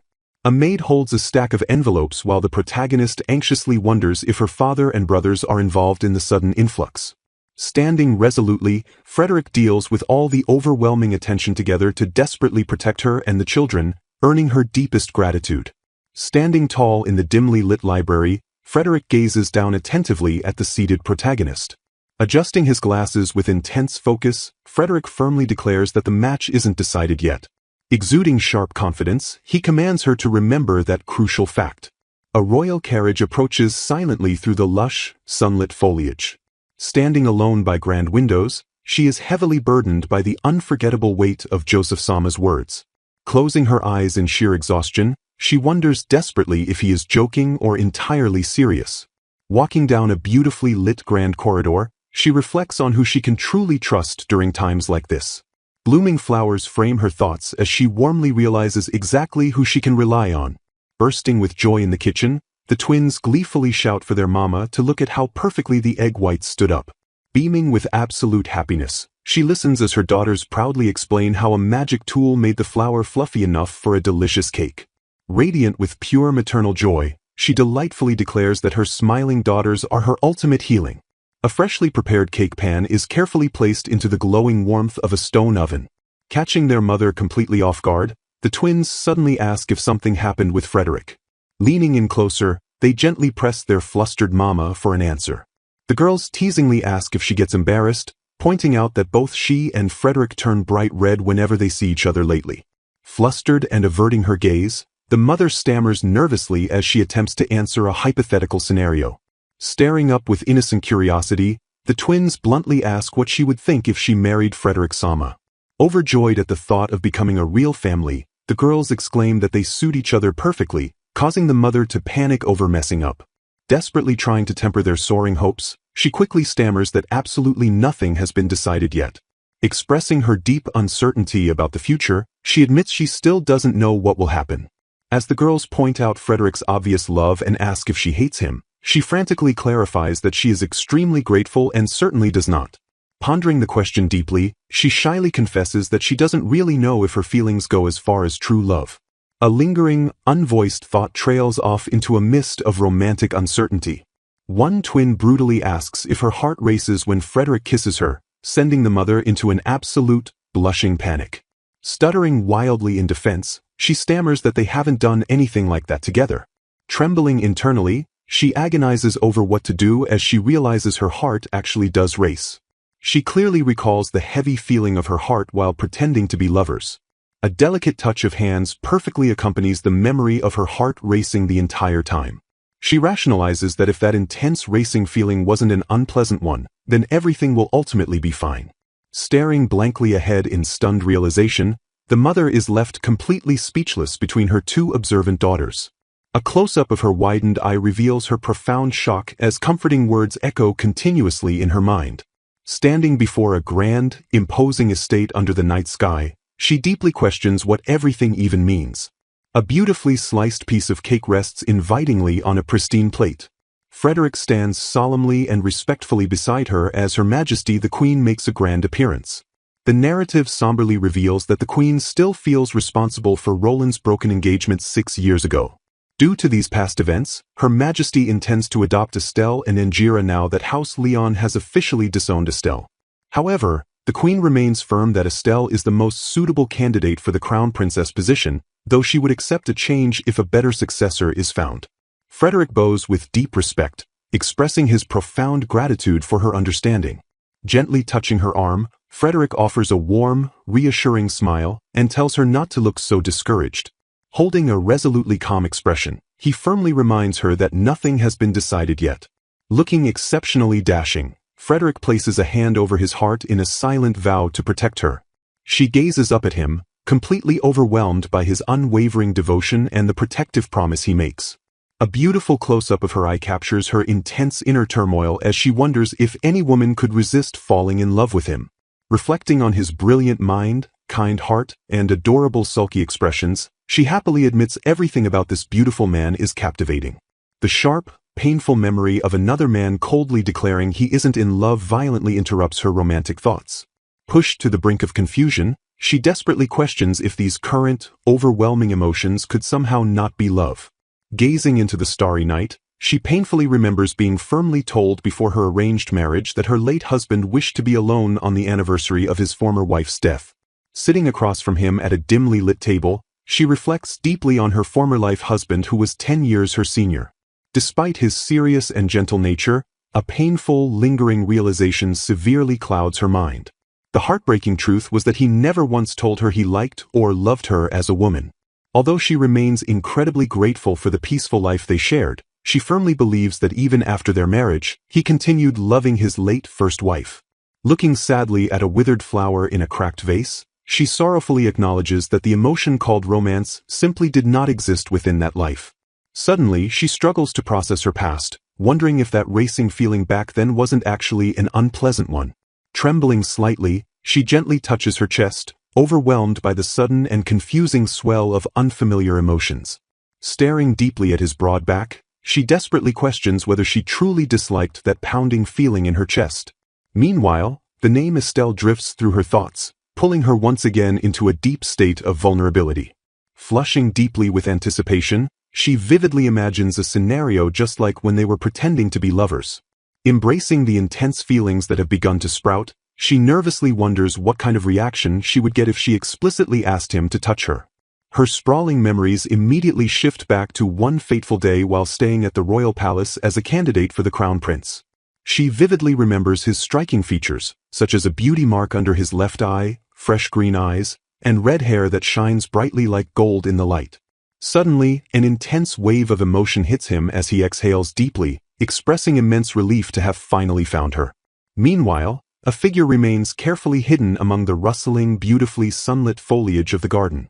The profound realization that it was always her hits hard, sparking an earnest, emotional plea for Estelle to remember.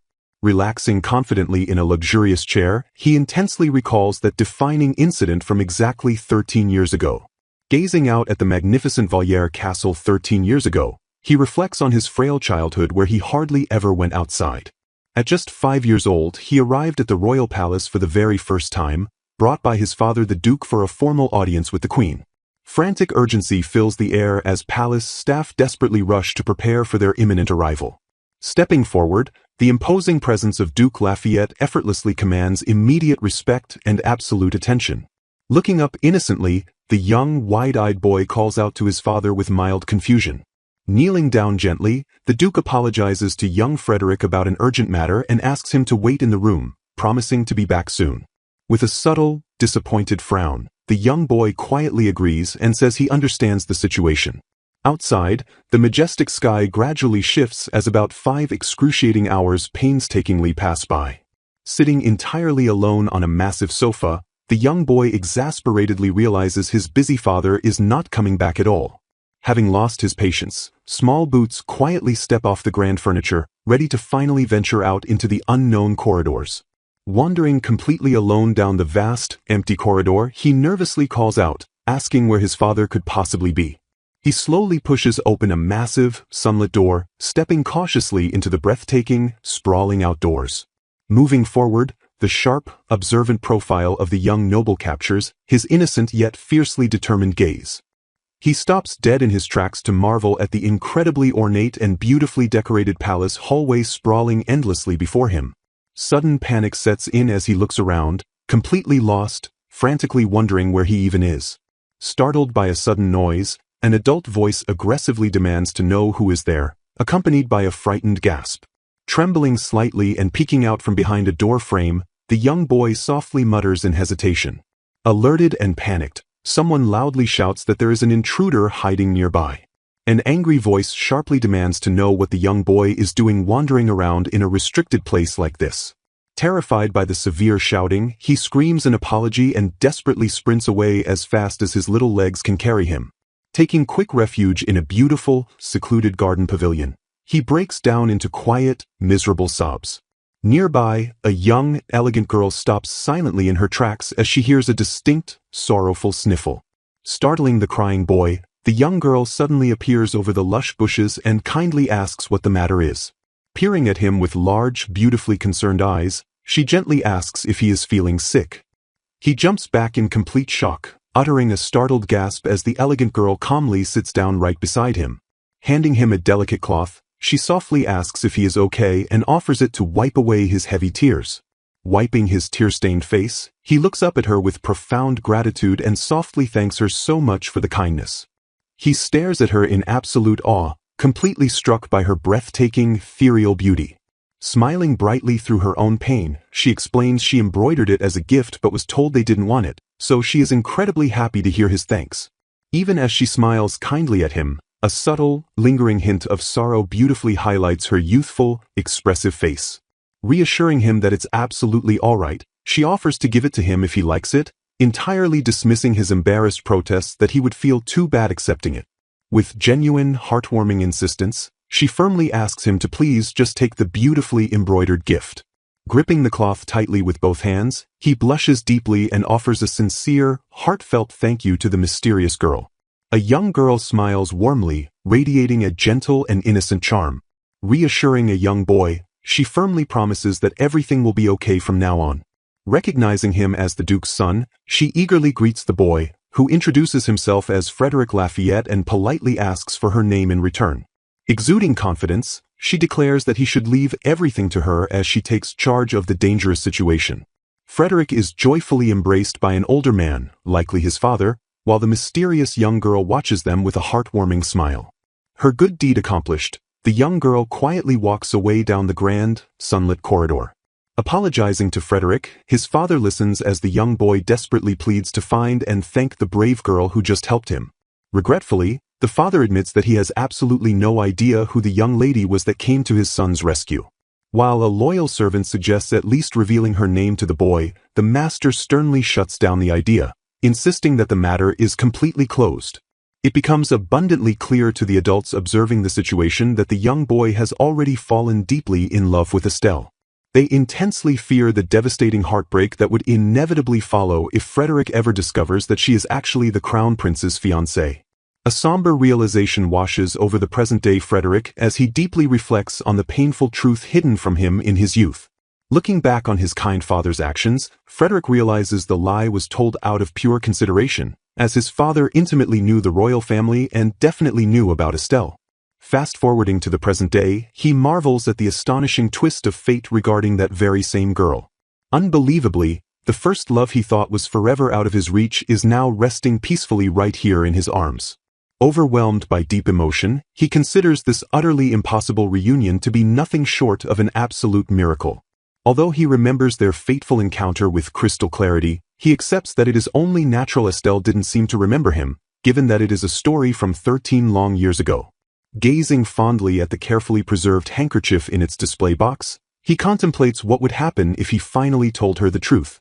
Clasping the delicate fabric to his chest, he reflects on how he has been profoundly and steadfastly in love with her ever since that magical day. Treasuring that precious handkerchief as his most prized possession, he wonders what would happen if he finally revealed his deeply buried feelings. Letting out a heavy, anxious sigh, he braces himself for the daunting vulnerability required to bare his soul. After agonizing over the decision for days, he finally made up his mind, fully aware that his massive confession might honestly be a bit too heavy for her.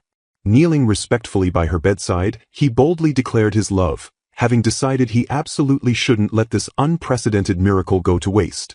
Despite taking the terrifying plunge to confess that he loves her and wants to marry her, their relationship surprisingly didn't change much, leaving him lacking confidence in romance since she didn't seem that interested.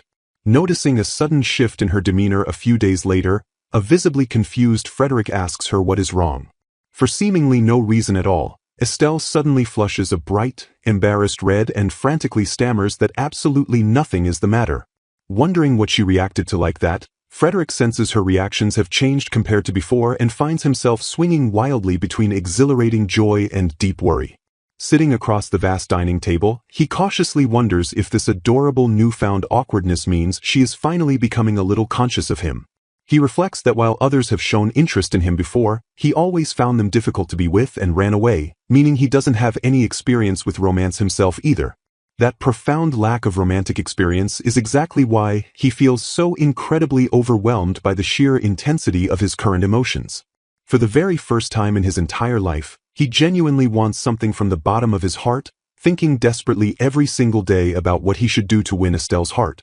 Consumed by this unprecedented first feeling, he silently vows that he'd do anything for Estelle and would be happy as long as she stays by his side, needing nothing else as long as he has her.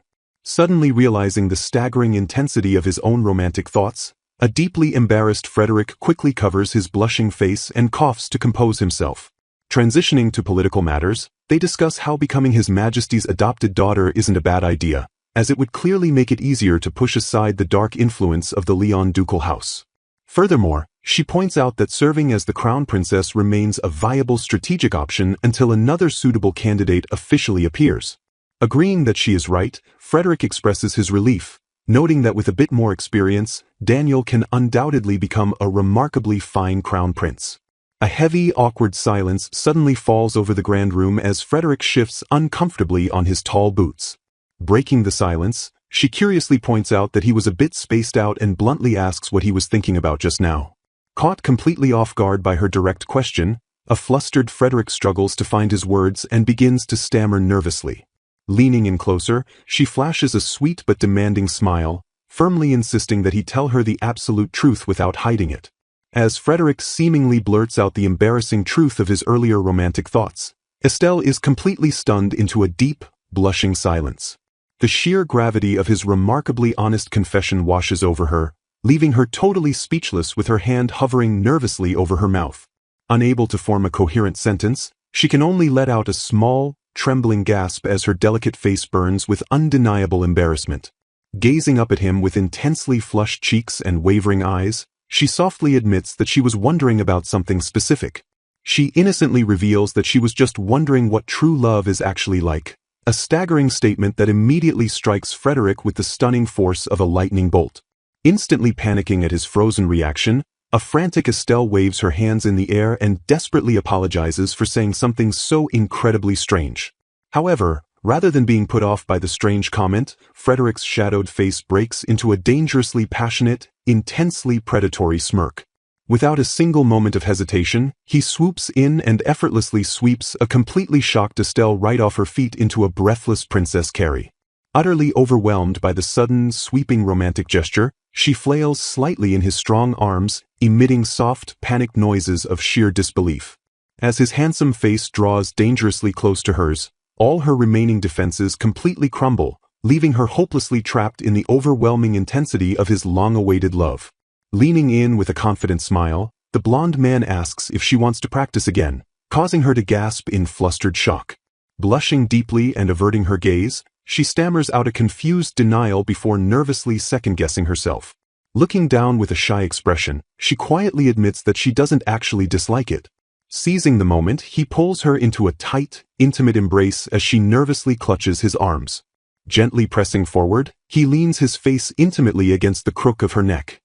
He leaves a tender kiss against her skin with a soft breath, drawing a breathless, overwhelmed reaction from her.